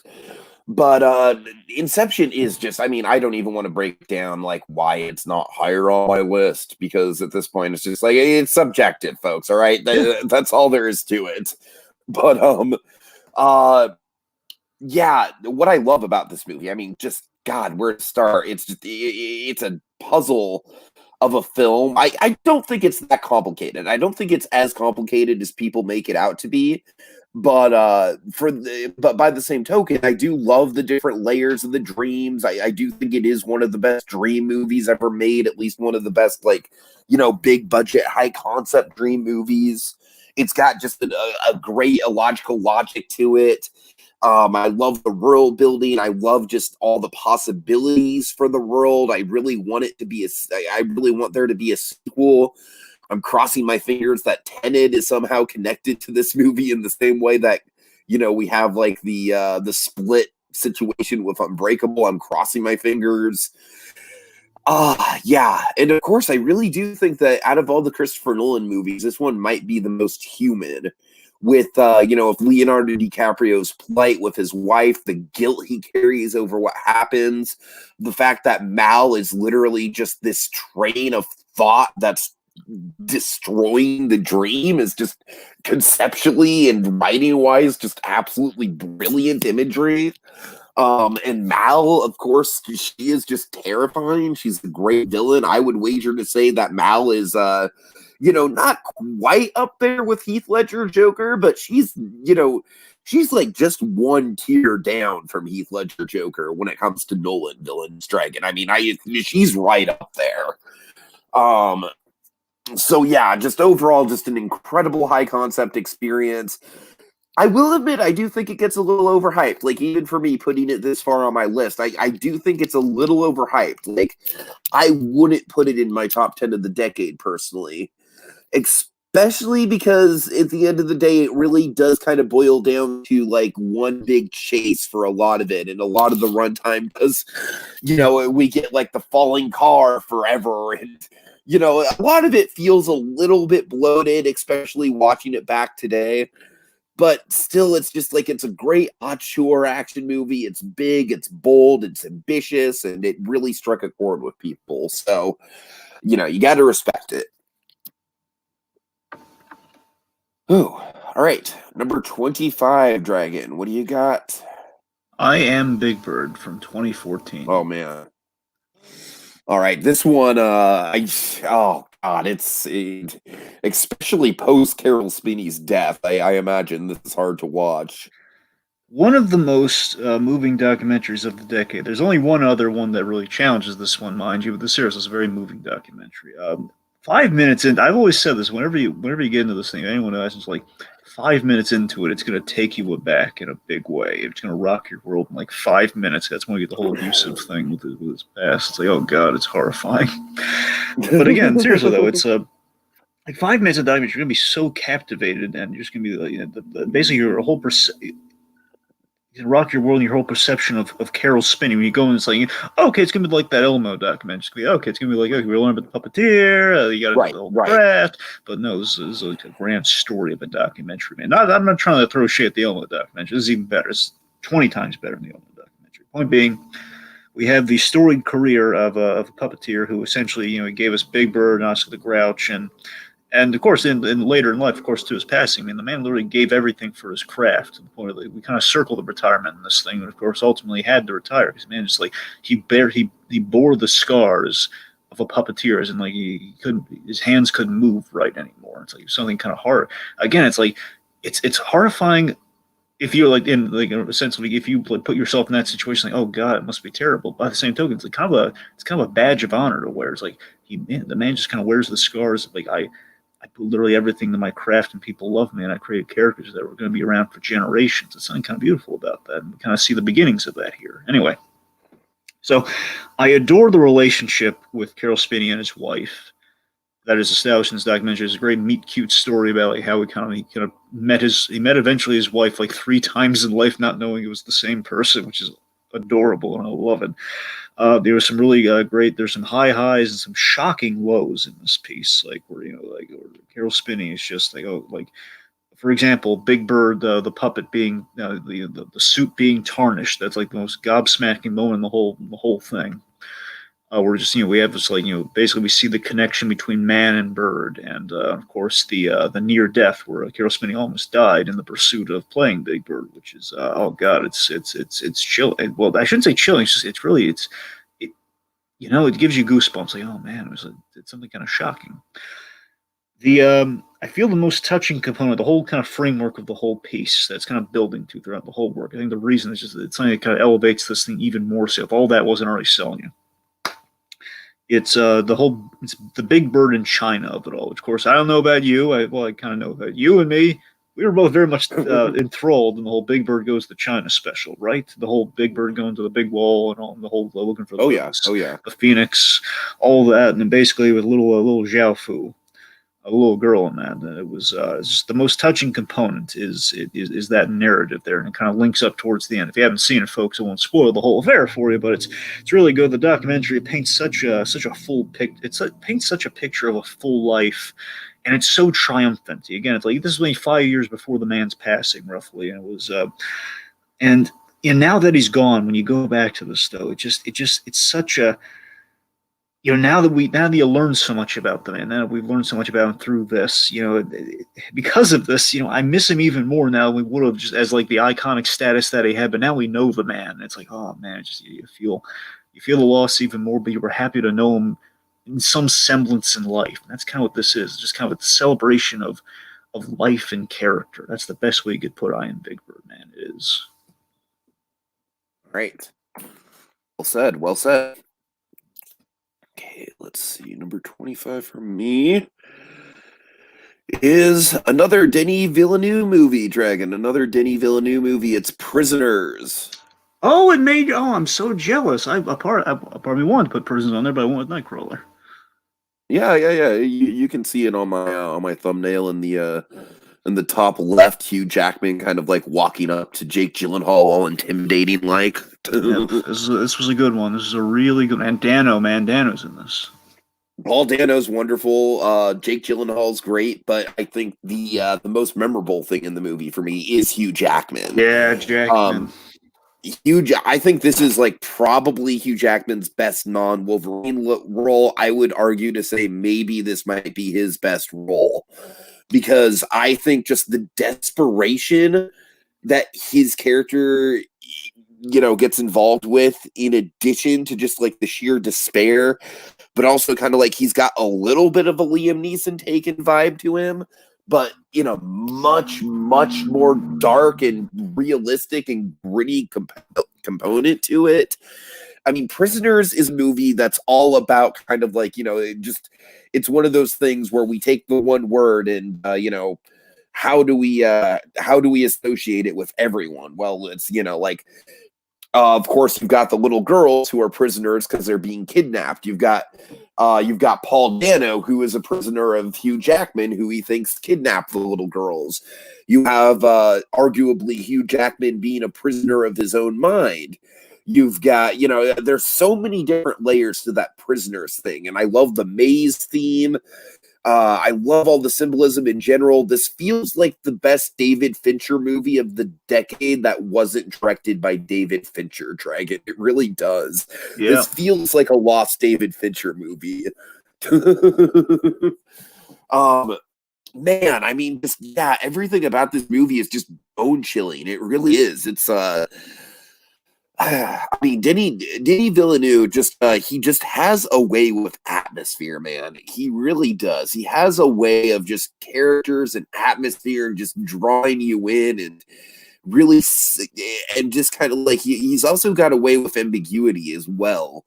And I don't know. There's just a lot of components to this. There's a lot of great things writing on this movie, and I really do feel like it's one of the best 25 of the decade, because I feel like it's got so many memorable qualities to it. I feel like the plot is just wholly original. The plot kind of reminds me of something out of like Bong Joon-ho, minus the uh, minus, of course, the Subtitles? social satire. No, the social satire. Like, Oh, this yeah. is less satirical than Bong Joon-ho. But still, it's got that Bong Joon-ho quality of, like, it's a very original, dark premise that has a lot of twists and turns to it along the way. So, yeah. All right, Prisoners, number 25. Okay, Dragon, what say you, number 24? Batman Under the Red Hood from 2010. Okay. Well, Okay, so Batman here, on your list, Dragon. okay, so here's the thing. I swear to you. Okay, see, I had a moment. I was really fearful because I realized Batman on the Red Hood came out in 2010, which means it qualified for the list. And I found that like halfway through, and I was like, had to cut something. Had the frantic and scramble around. I had to get it on there somewhere because I really love this movie. So I almost forgot to include it, folks, but it made the cut. And that's in retrospect. I mean, in retrospect, had I realized it earlier, maybe this would have replaced Year One. But if I had to make a cut with Batman, I probably would have replaced Year. It wouldn't be in the same spot, mind you. I'm saying I probably would have asked Year One and put this in there instead for my cutoff. But live and learn. Point being, I still stand by Year One. The point being, I got them both on there, so yay me. Okay. Back to Why Under the Red Hood's great. So. This might be the most important one of the most important Batman animated films made. One of the most important Batman films made, even. In that we took a decent story that was told in a very flawed way, a very hokey premise, like we're going to bring Robin back from the dead. And the way we did it was really stupid. It was like Superboy punching reality, and we undid things. And basically, now we're at a point now we're on the CW. We do this thing kind of on the regular sometimes, depending on who you ask. But point being, in the comics, didn't work so well. But we had this whole idea of if Jason Todd came back, he might be a little vengeful, which would be the Red Hood, which of course leads to some conflict. That was the core story. And so interesting, Tiki. The same year, basically, is another example of DC and Marvel trying to one-up each other. Same year, you have the Winter Soldier, and you have the Red Hood. The same identical story. We bring back the old sidekick from the dead, and as kind of a more vengeful and/or bad guy, in kind of a bad guy role. Mm-hmm. So basically, we bring what's so great about the anime movie, though, is we brought back the original writer, brought back Judd Winnick. We gave him a second bite at the apple. He came back, he fixed the story, and made it for a superior adaptation. This is the story of Batman's greatest failure in Jason Todd, and of course the whole death in the family of it all, which again is the opening of this movie, which is fantastic. And as far as I'm concerned, this is a better way you tell that story, because that story basically peters out after the death of Robin. And it's amazing. They're doing a new short film about it soon. We're going to basically do the whole death in the family affair, but as a short film. I don't know how they're going to top this. I really have no idea how you top this, but we'll see. Anyway, basically this is Jason Todd's Returns to the Red Hood with a chip on his shoulder, basically calling Batman out on the whole the moral code about not killing the bad guys and the whole mission as a whole. Basically, he's basically you can control crime.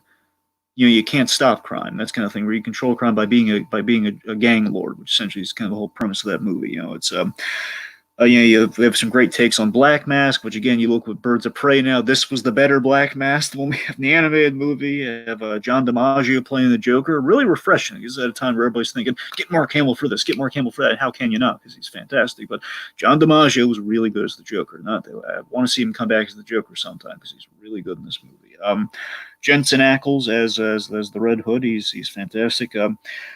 Basically, the big question of the movie, the big head trip of the movie is: was Jason Todd heading on a path of becoming the Red Hood, or did the shock of coming back to life through the Lazarus Pit, is that what kind of drove him mad? And that's kind of the question that's kind of really aching at Batman's mind in this whole movie. Like, did I fail him, or is it just like him coming back from the dead that drives him crazy? Movie gets it all right for me. And I've said this for a while now. When you and I were pitching a Batman movie back when Ben Affleck was still in the picture.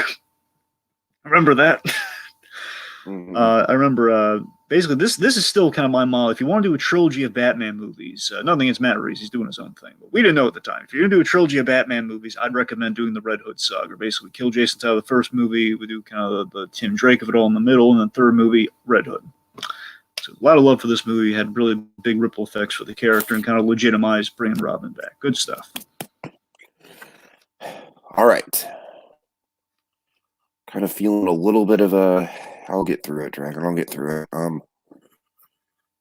Man, I just don't want this to go 3 hours, and it feels like it's going to. Oh, we're almost at the end. Okay. So number 24 for me, Wolf of Wall Street. Just you have it a lot lower, but this to me is just such a thrill ride, man. It's just from beginning to end. I think one of the biggest magic tricks this movie pulls off is just the 3 hour runtime and just how it never loses its energy. It's just a propulsive, just gut smack of a movie. Of course, the trio that kind of leads the movie: Leonardo DiCaprio, Jonah Hill, Margot Robbie. I feel like all three just instantly iconic performances. Margot Robbie is like one of the big leading ladies of the decade, largely because of this movie. And Jonah Hill, this is the movie where Jonah, like, we had Moneyball before this, but this really was the movie where Jonah Hill was really taken seriously as an actor, and he's just insane in this film. And then you've got Leo, and this is still probably my favorite Leo performance. And like I said, you got just the pulse pounding nature of it. Just, I love the way that the chanting and the the pounding on the stomach and or the chest, I should say, and everything like that, and how this movie makes you feel like you're on the drugs that the characters are on. I mean, there's just so much in this movie, so much propulsion. It really is just a trip. It's just top to bottom a thrill ride. And it's also very relevant. It's also very much like, I know people who don't like this movie just because the character is morally reprehensible. And it's like, yeah, the character is morally reprehensible, but the whole point of the movie is that it's like, look at this excess. Isn't it fun? Isn't it fun? No, it's not very fun, is it? And that's the point of the movie. And, the point of the movie is that this excess is kind of what led to America sort of still being in the state that it's in right now. And yeah, it's an eye opener, Dragon. I feel like this movie did do a good job of, I feel like it was kind of a watershed moment of kind of revealing just how greedy and fucked up the 1% really is. And it's very eye opening in that regard. So I gotta give it a spot on this list, and I gotta give it pretty high up. I think it's just like an instant classic. I think it's going to go down as probably Scorsese's best movie of the 2010s. I think The Irishman does give it a run for its money, but ultimately this has better pacing than The Irishman does. Like, I tell you, Dragon, if Pacino would have gotten into The Irishman maybe about 15 minutes earlier, I feel like that would have fixed a lot of the pacing problems of Irishman. Because Irishman just kind of takes off like a bottle rocket once Pacino enters. But anyways, so yeah, just overall, just Wolf of Wall Street, just crazy thrill ride of a movie, nonstop, just insane scenarios, insane acting, just insane editing, all around, just a crazy trip of a movie. Watch out for those Quaaludes, kids. Little footnote: I did not have Wolf of Wall Street on my list, but just saying. Is that supposed to be a dig on Wolf of Wall Street? No, I'm just saying you literally opened with, I know this is lower on your list. It's not on my list at all, Tiki. Oh, I'm sorry. God, I think you're thinking of The Irishman, but anyway. I am thinking of The Irishman. I'm sorry. Anyway. Okay, number 23 then. The number 23, yes. No, not that movie, but... Okay, number 23 for me is Kubo and the Two Strings from 2016. Oh, man. Okay, Instant classic. I want to make this clear. The top three spot they were interchangeable. They were really good. Okay, any of these three could have been the top spot. Okay, so Kubo and the Two Strings. You're right, instant classic, best Leica film, hands down. Travis Knight did an excellent job on this. It basically feels like Avatar: Last Airbender in all the right ways. It does, just everything in storytelling you want from this is there. It's I love how it starts with such scale, and the animation's great with the whole, like, we're just so unafraid to get heavy when the moment calls for it. This is the type of animated film that Brad Bird fought for. It's the kind of stuff that he wants to see. Like, he wants to, like, the Saturday morning shows where, we acknowledge that, people could die in these things. We acknowledge that death is a possibility. Like, Kubo's mom gets a traumatic brain injury at the start of this movie in this giant epic wave. The kid loses an eye. That's how the movie opens. The movie's not afraid to go there. It's fantastic. I mean, again, Kubo, son of a samurai, he loses his mother, and he kind of has to grow up in the movie. That's kind of the big parable of the film. It kind of goes in this really nice journey with kind of his guardian and his friends, and Monkey and Beetle, wonderfully played by Charlize Theron and the great Matt McConaughey during the McConaissance. Definitely. I love the score of this movie. The score is phenomenal. It's a crime it didn't get the Oscar, by the way. I don't even think it was. I don't think it was nominated. In fact, I can't remember. The point I being, don't it, think it was so either. it was robbed in some sense of the word, regardless. I love how we're on this quest to defeat the Moon Knight. Really straightforward plot. Get the three important items. Take out the Moon King. I mean, the Moon King. You have the sword, the armor, the helmet. They're in a very specific location each act. We have the giant skeleton, very Harryhausen-esque in stop motion. Looks great. It's a very well animated adventure. Captures the emotion of loss and also reconnection. I love it. It's one of the great third acts. I that's the thing I go gaga for with Kubo, man. The third act of Kubo, when he faces the Moon King, he faces who that ultimately is. It's a great sequence, has a great cathartic kind of moment towards the end. And I love it. One of the all-time great villain comeuppances where it's you never see this sort of thing and how you deal with a villain. And it's so refreshing that we get to see it done like that. And it's wonderful. And it's just something really nice and really inspiring that the movie ends with essentially, it makes you want to shed a tear at Kubo, who lost everything in the movie. He loses everything in the movie, but he becomes fully realized at the same time by the movie's end. I think there's something really poetic and really beautiful about that. Just Kubo it's absolutely everything we need to strive for in animation. It's an excellent movie. Okay. All right. My number 23, Dragon, that is going to be Hereditary. Hereditary from I believe it's 2018. Yes. This is an Ari Aster movie. Dragon, you'll never watch this movie in your life, and I don't blame you, but this is a modern horror classic. Dragon, I will wager to say this, all right? I feel like this movie freaked out people in this decade the same way that The Exorcist freaked out people back in the 70s. I feel like this movie is that palatable and powerful. There are just moments in this movie that are sickeningly raw. But with that being said, I feel like it's not inaccessible, because I feel like that's a fine line you need to draw with horror movies. You need to draw this line where you have to be able to relate. You have to, you can't just have a movie where a bunch of douchebags get killed off in succession and in succeedingly gory ways. That doesn't do it for me with horror. It really doesn't.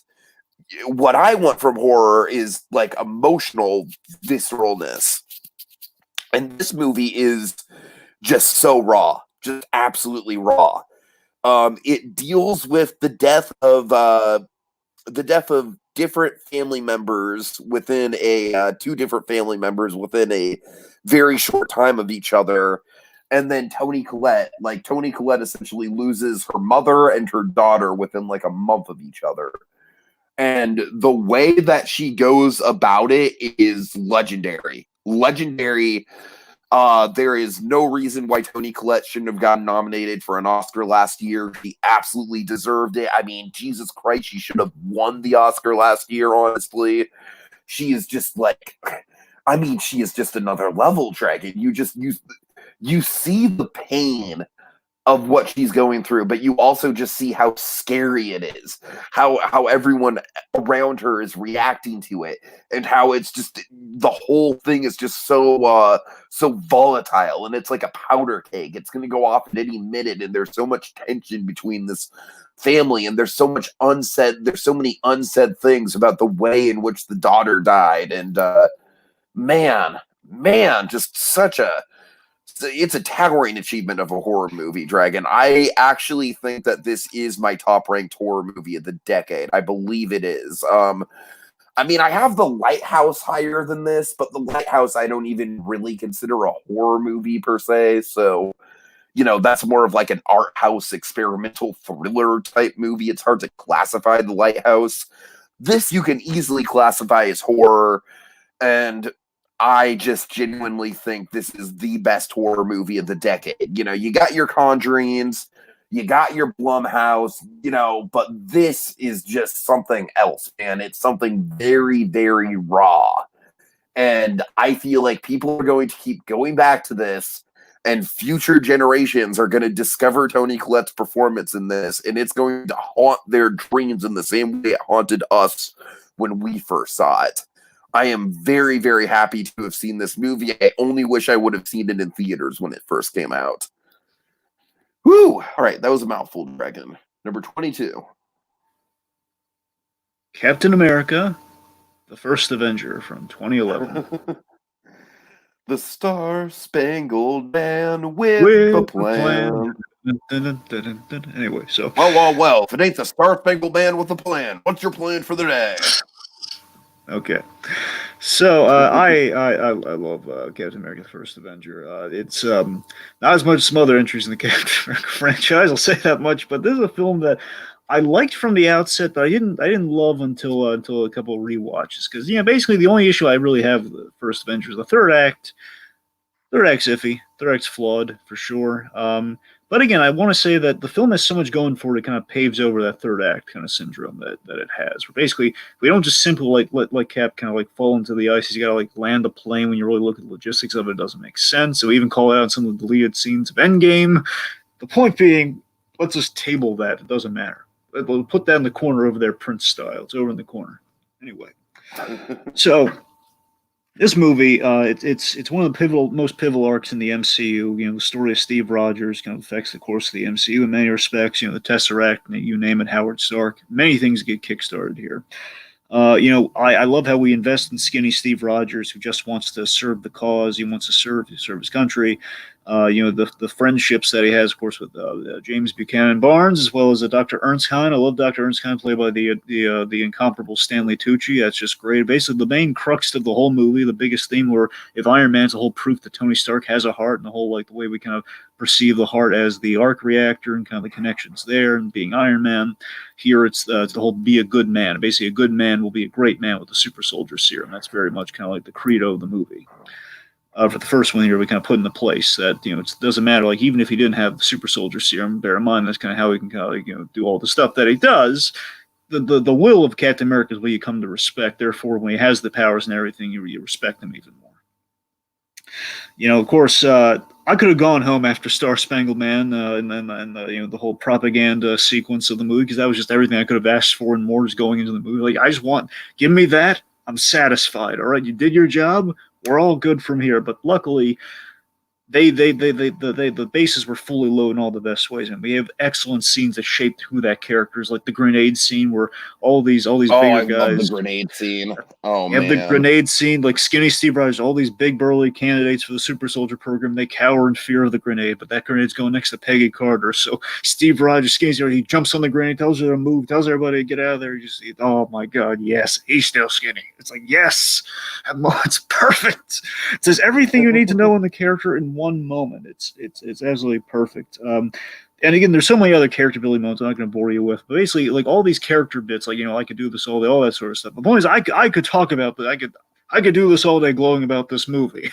It's all we're on the vibranium foundation of who Captain America is in this movie. Of course, it all boils down to like the heartbreak, and like I love the ending of the movie too. When we go from it's just such an ingenious way of. We do the logical thing of, well, let's set a Captain America movie, the first one, in the 40s, instead of taking him to Italy. There's an idea. Right, yeah.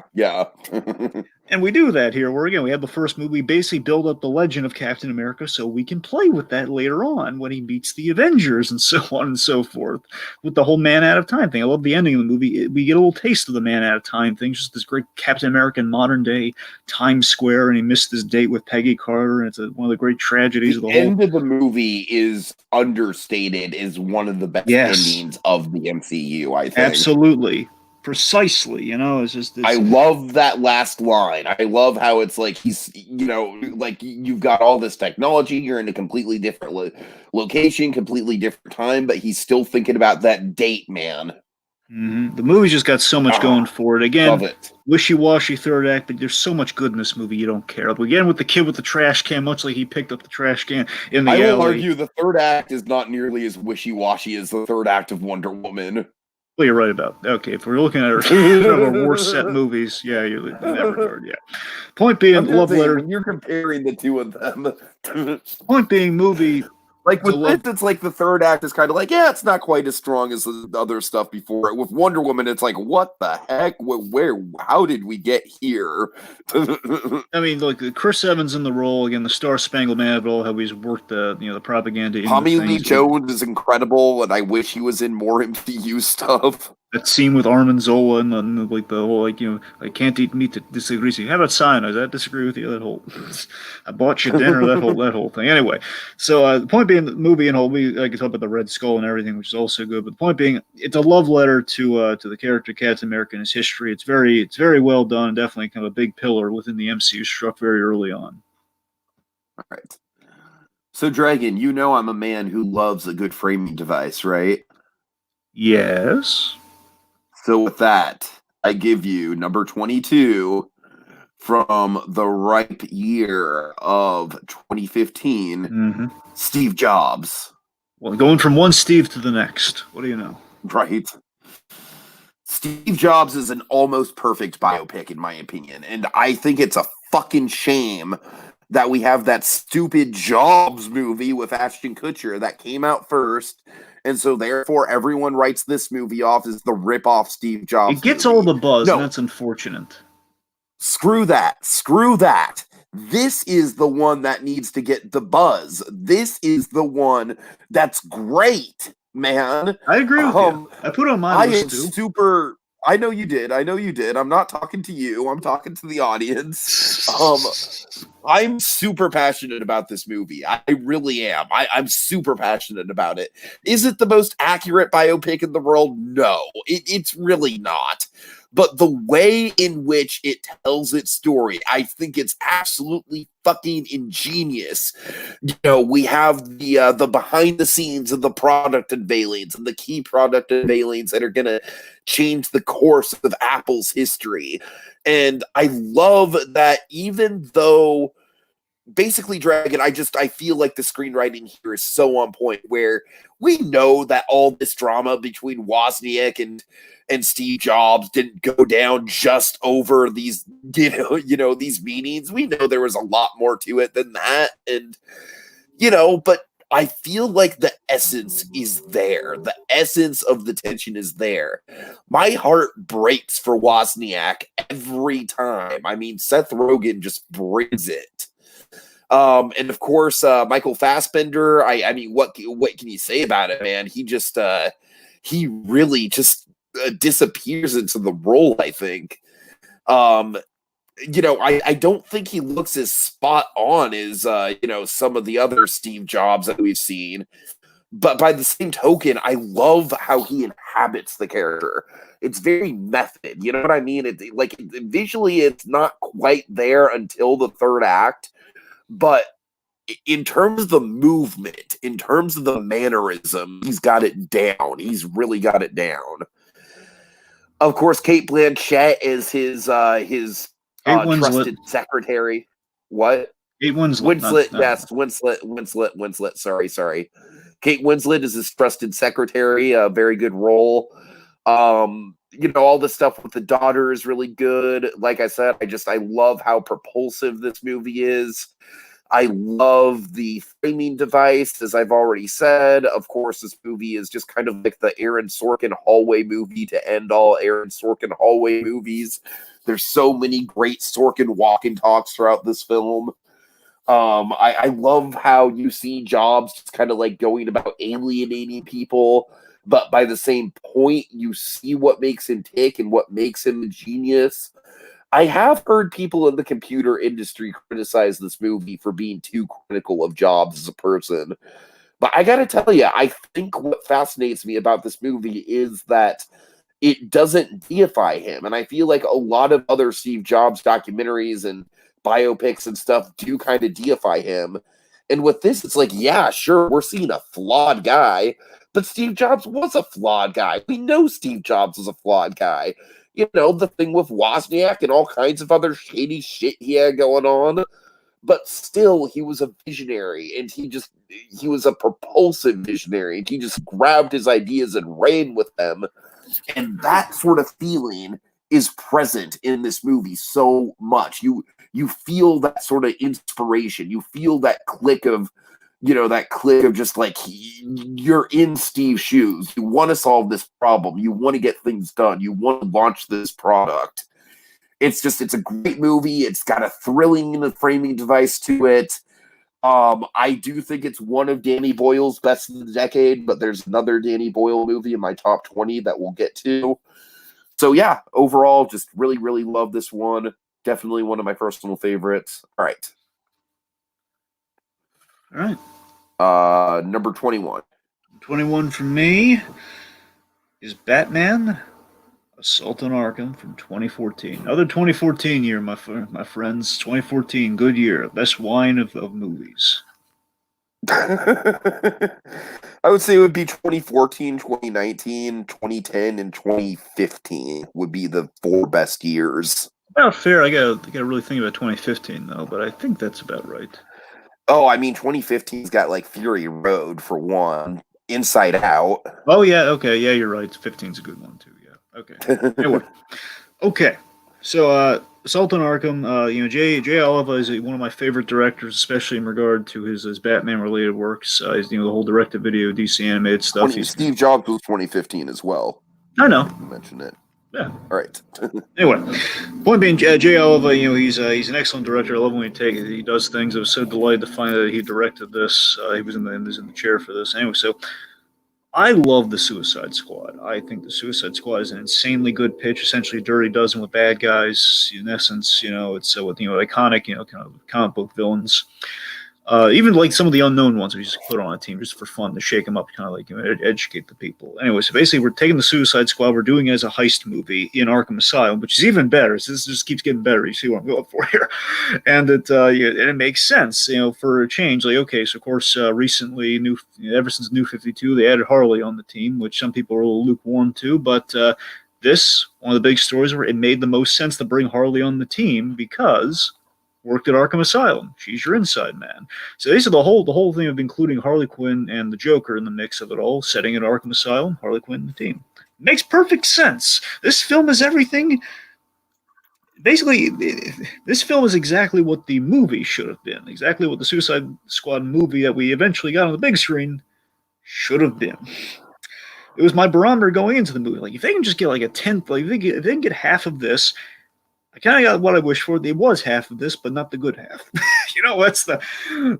But this movie is good throughout, folks. Maybe that's a bad analogy. Point being, this movie is absolutely what that should have been. This is everything I could have ever wanted from the Suicide Squad, plus a little Batman Arkham games thrown in there too. So it's technically a really good video game movie too, if you look at it under that context. It's kind of a prequel to right. to the first Arkham game in a sense. Technically, it's really fun. That's what they get old design work and kind of like it does fit. It does jive really well with that too. Anyway, we have some excellent performances. The 3 standouts would be Neil McDonough, who was Dum Dum Dugan, Captain America, is Damien Dark on the Arrowverse, and I love his performance as Damien Dark. That character doesn't make any sense, but he's good.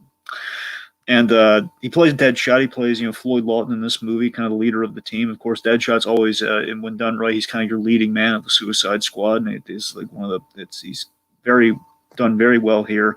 Troy Baker plays the Joker, like a slightly younger Joker versus kind of the Mark Hamill Joker, so it kind of fits in the whole asylum of it all.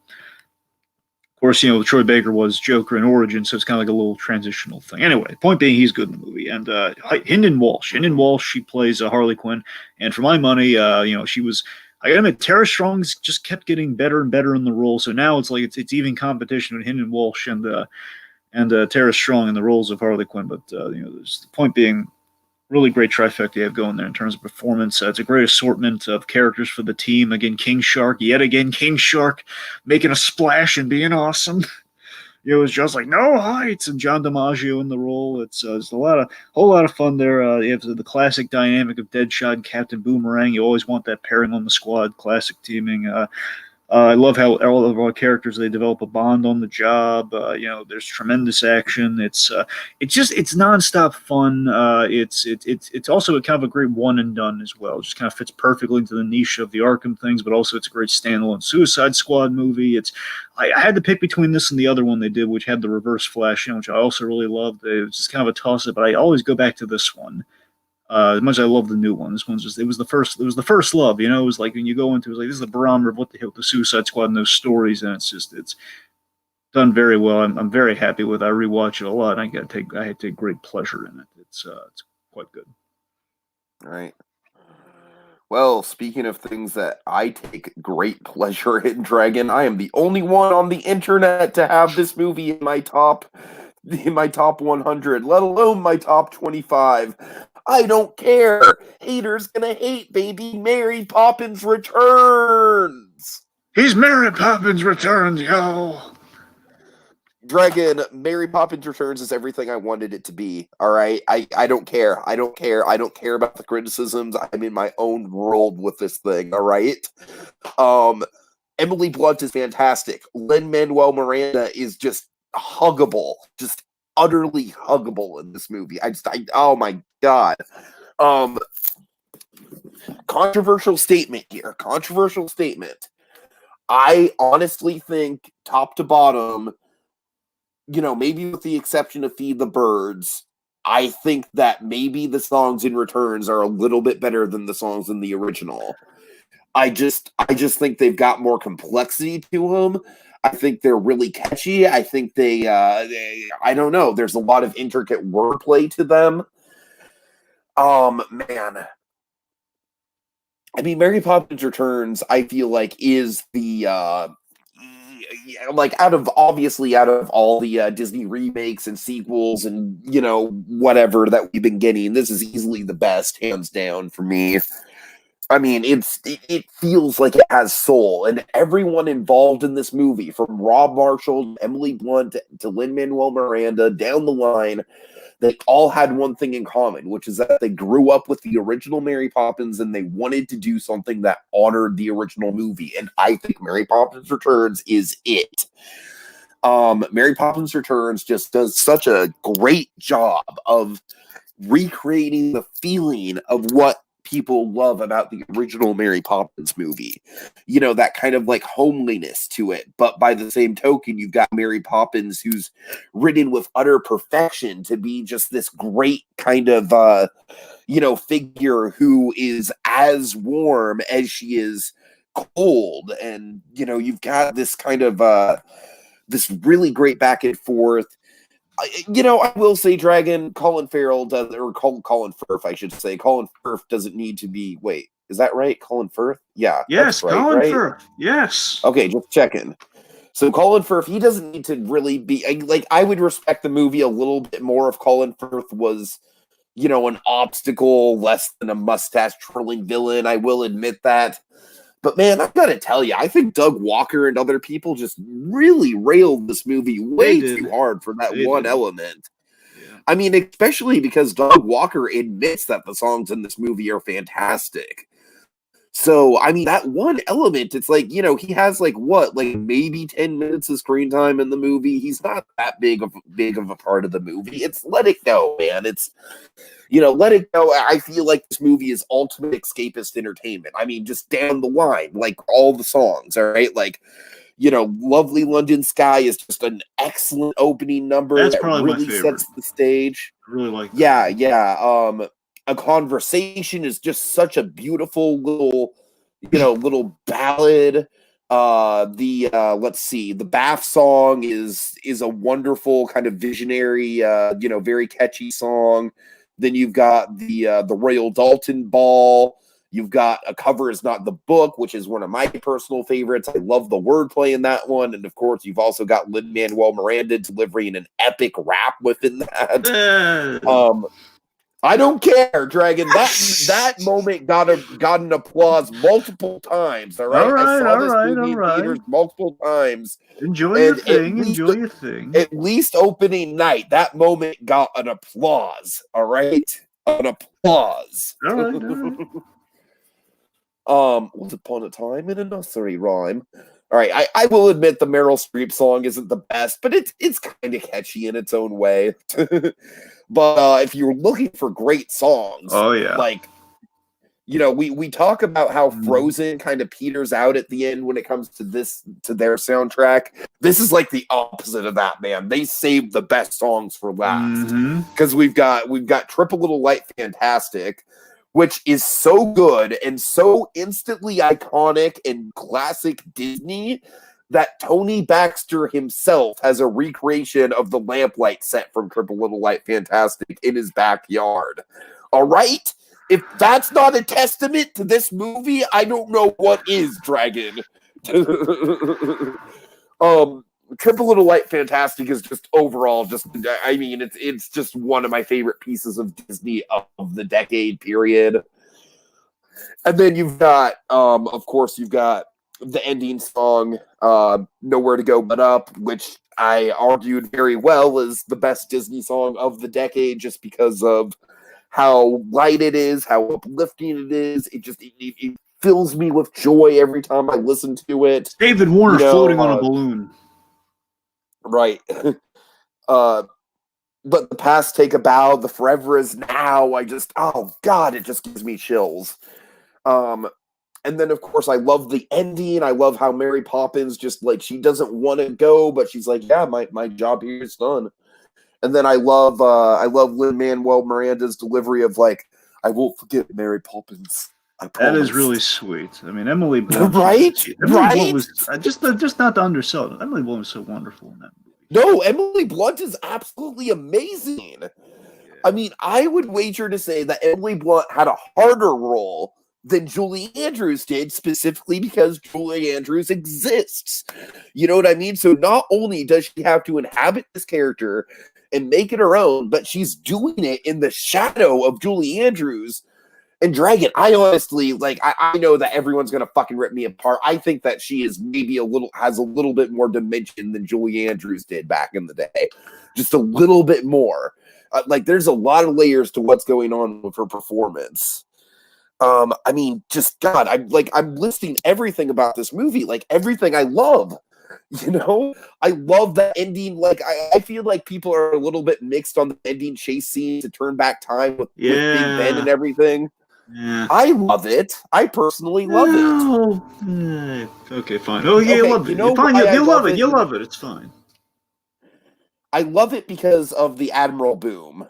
You know what I mean? I love that character. So that's I do love the Admiral. That's specifically why I love that moment, Dragon. That's fair. The whole like them climbing up Big Ben and then Mary Poppins just floating. Yeah, that's that's whatever.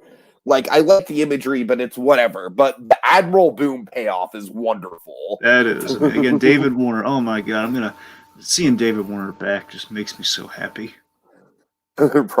Right. And floating on a balloon later.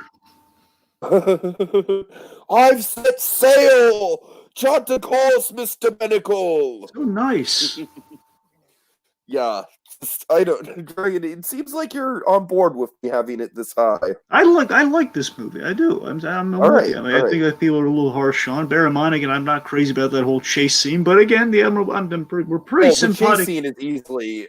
Well, I not that chase scene, but I will say the chase scene with the wolf is easily my least favorite scene in the whole movie. Well, that's basically, look, I don't think the wolf, like, it cripples the movie, but that whole thing with the wolf, it's like, yeah, it's... it's what it is. It's not great. I do like that A Cover Is Not the Book is a good lead into the wolf, though. It's not bad. I don't know. The wolf thing, he doesn't kill the movie or anything. I love Colin Firth. It's just, I don't know, some of that just feels like, yeah, we just kind of need a mustache. What you said earlier, team, we need like a mustache. We don't need the mustache trolley villain. If Colin Firth would have been more like, more like the bank in the first movie where it's an obstacle, but not really an antagonist, then I think it would have worked better. That's the thing. I mean, again, you basically, it's, you could have used a little bit more sugar on that spoon, I guess, I don't know. Sure. Another person I want to highlight is I think correct me if I'm wrong, Dragon. His name's Ben Whipshaw. Yeah, it's either Ben. I think that's right. It's either that or Ben. It's not Ben Whitehall, right? It's got to be Ben Whishaw. No. I think it's Whipshaw. Yeah, I think you're right. Yeah. This guy is my favorite. Like, as much as I love Lin-Manuel Miranda and Emily Blunt, this guy to me almost steals the whole show because First of all, I think he looks like a spinning image of an older Michael Banks. I really He does. do. Well, I mean, yeah, he's hair got change, the but yeah. baby face dragon. He's got the baby face. Well, it's more so. But, Tiki, it's less that he looks like the kid. It's more he looks like young. He looks like George Banks' son. But you gotta remember, the kid. No, but what I'm saying is he looks like with the facial hair and the hair, he looks like George Banks. That's a thing. Yeah. But in the face itself, he looks like the kid. Sure. So, and there's many moments with him that I love. I adore the conversation song, like I already said. That's a very heartfelt moment. I don't know. There's just a lot of moments with him. And of course, he does have my favorite line in the whole movie, which is "Let the past take a bow, the forever is now." Such a great movie. Not enough people give it credit. I'm sorry, haters gonna hate. This is Dragon. I will say this. Out of all 100 movies on my list, this one, the ratio of favorite to best is very much in the favorite category here. You know, not to say I'm not saying like it's like a guilty pleasure or anything like that, but I would say it veers towards guilty pleasure, right? It veers towards guilty pleasure. Like, I defend the heck out of it, but I can also see why people aren't as high on it. But for me personally, and of course, Dragon, I'd be remiss if I didn't mention the fact that, my dad, he tells me all the time how he had this really transformative experience seeing the original Mary Poppins and how he didn't want it to end and he just felt like so transported. And watching this movie in theaters with my dad, like, obviously it wasn't like a major, like, transformative experience for him or anything, but it was great. And I got the sense that, like, my dad was like, yeah, they did it right. They got it right. That felt like Mary Poppins.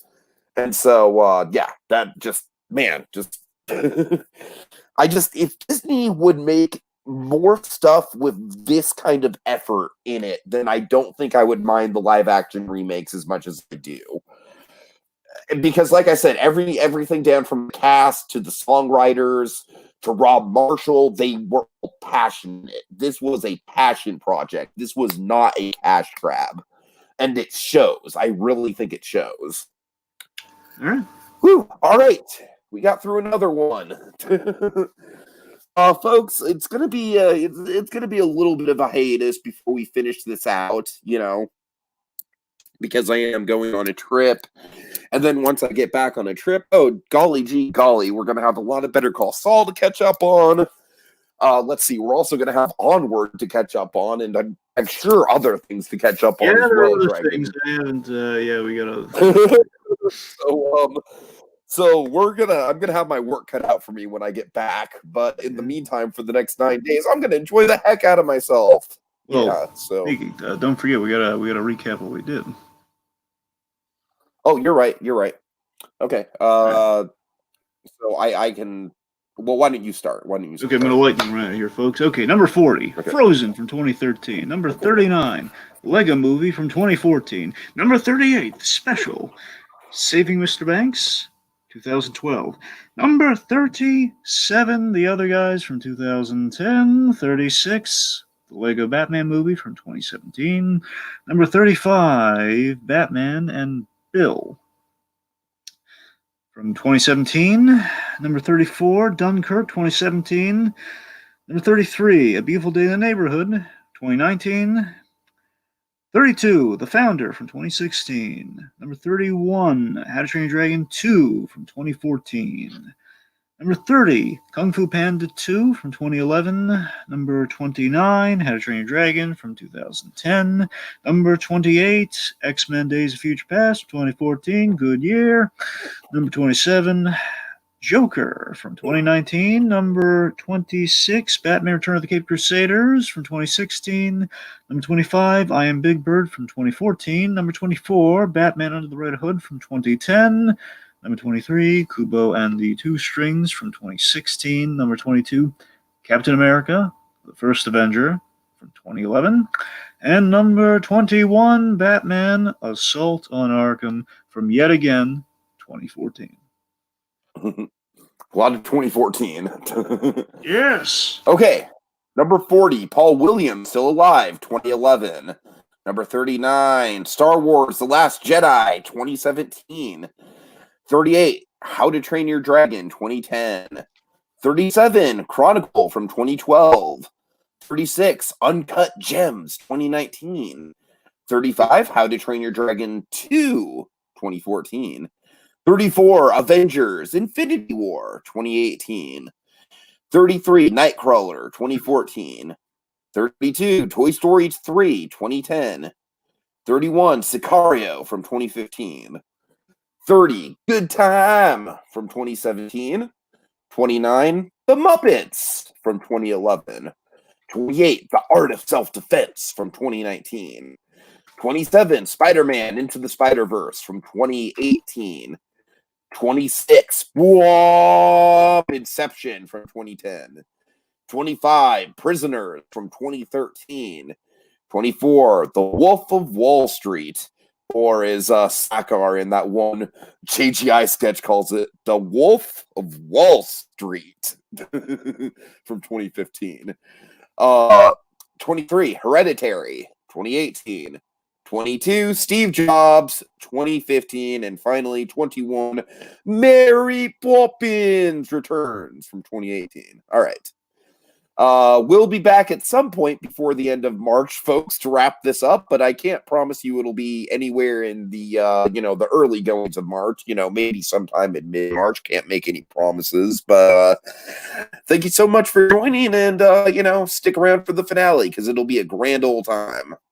All right, have a good one. I won't forget Mary Poppins. Hey, you're moving.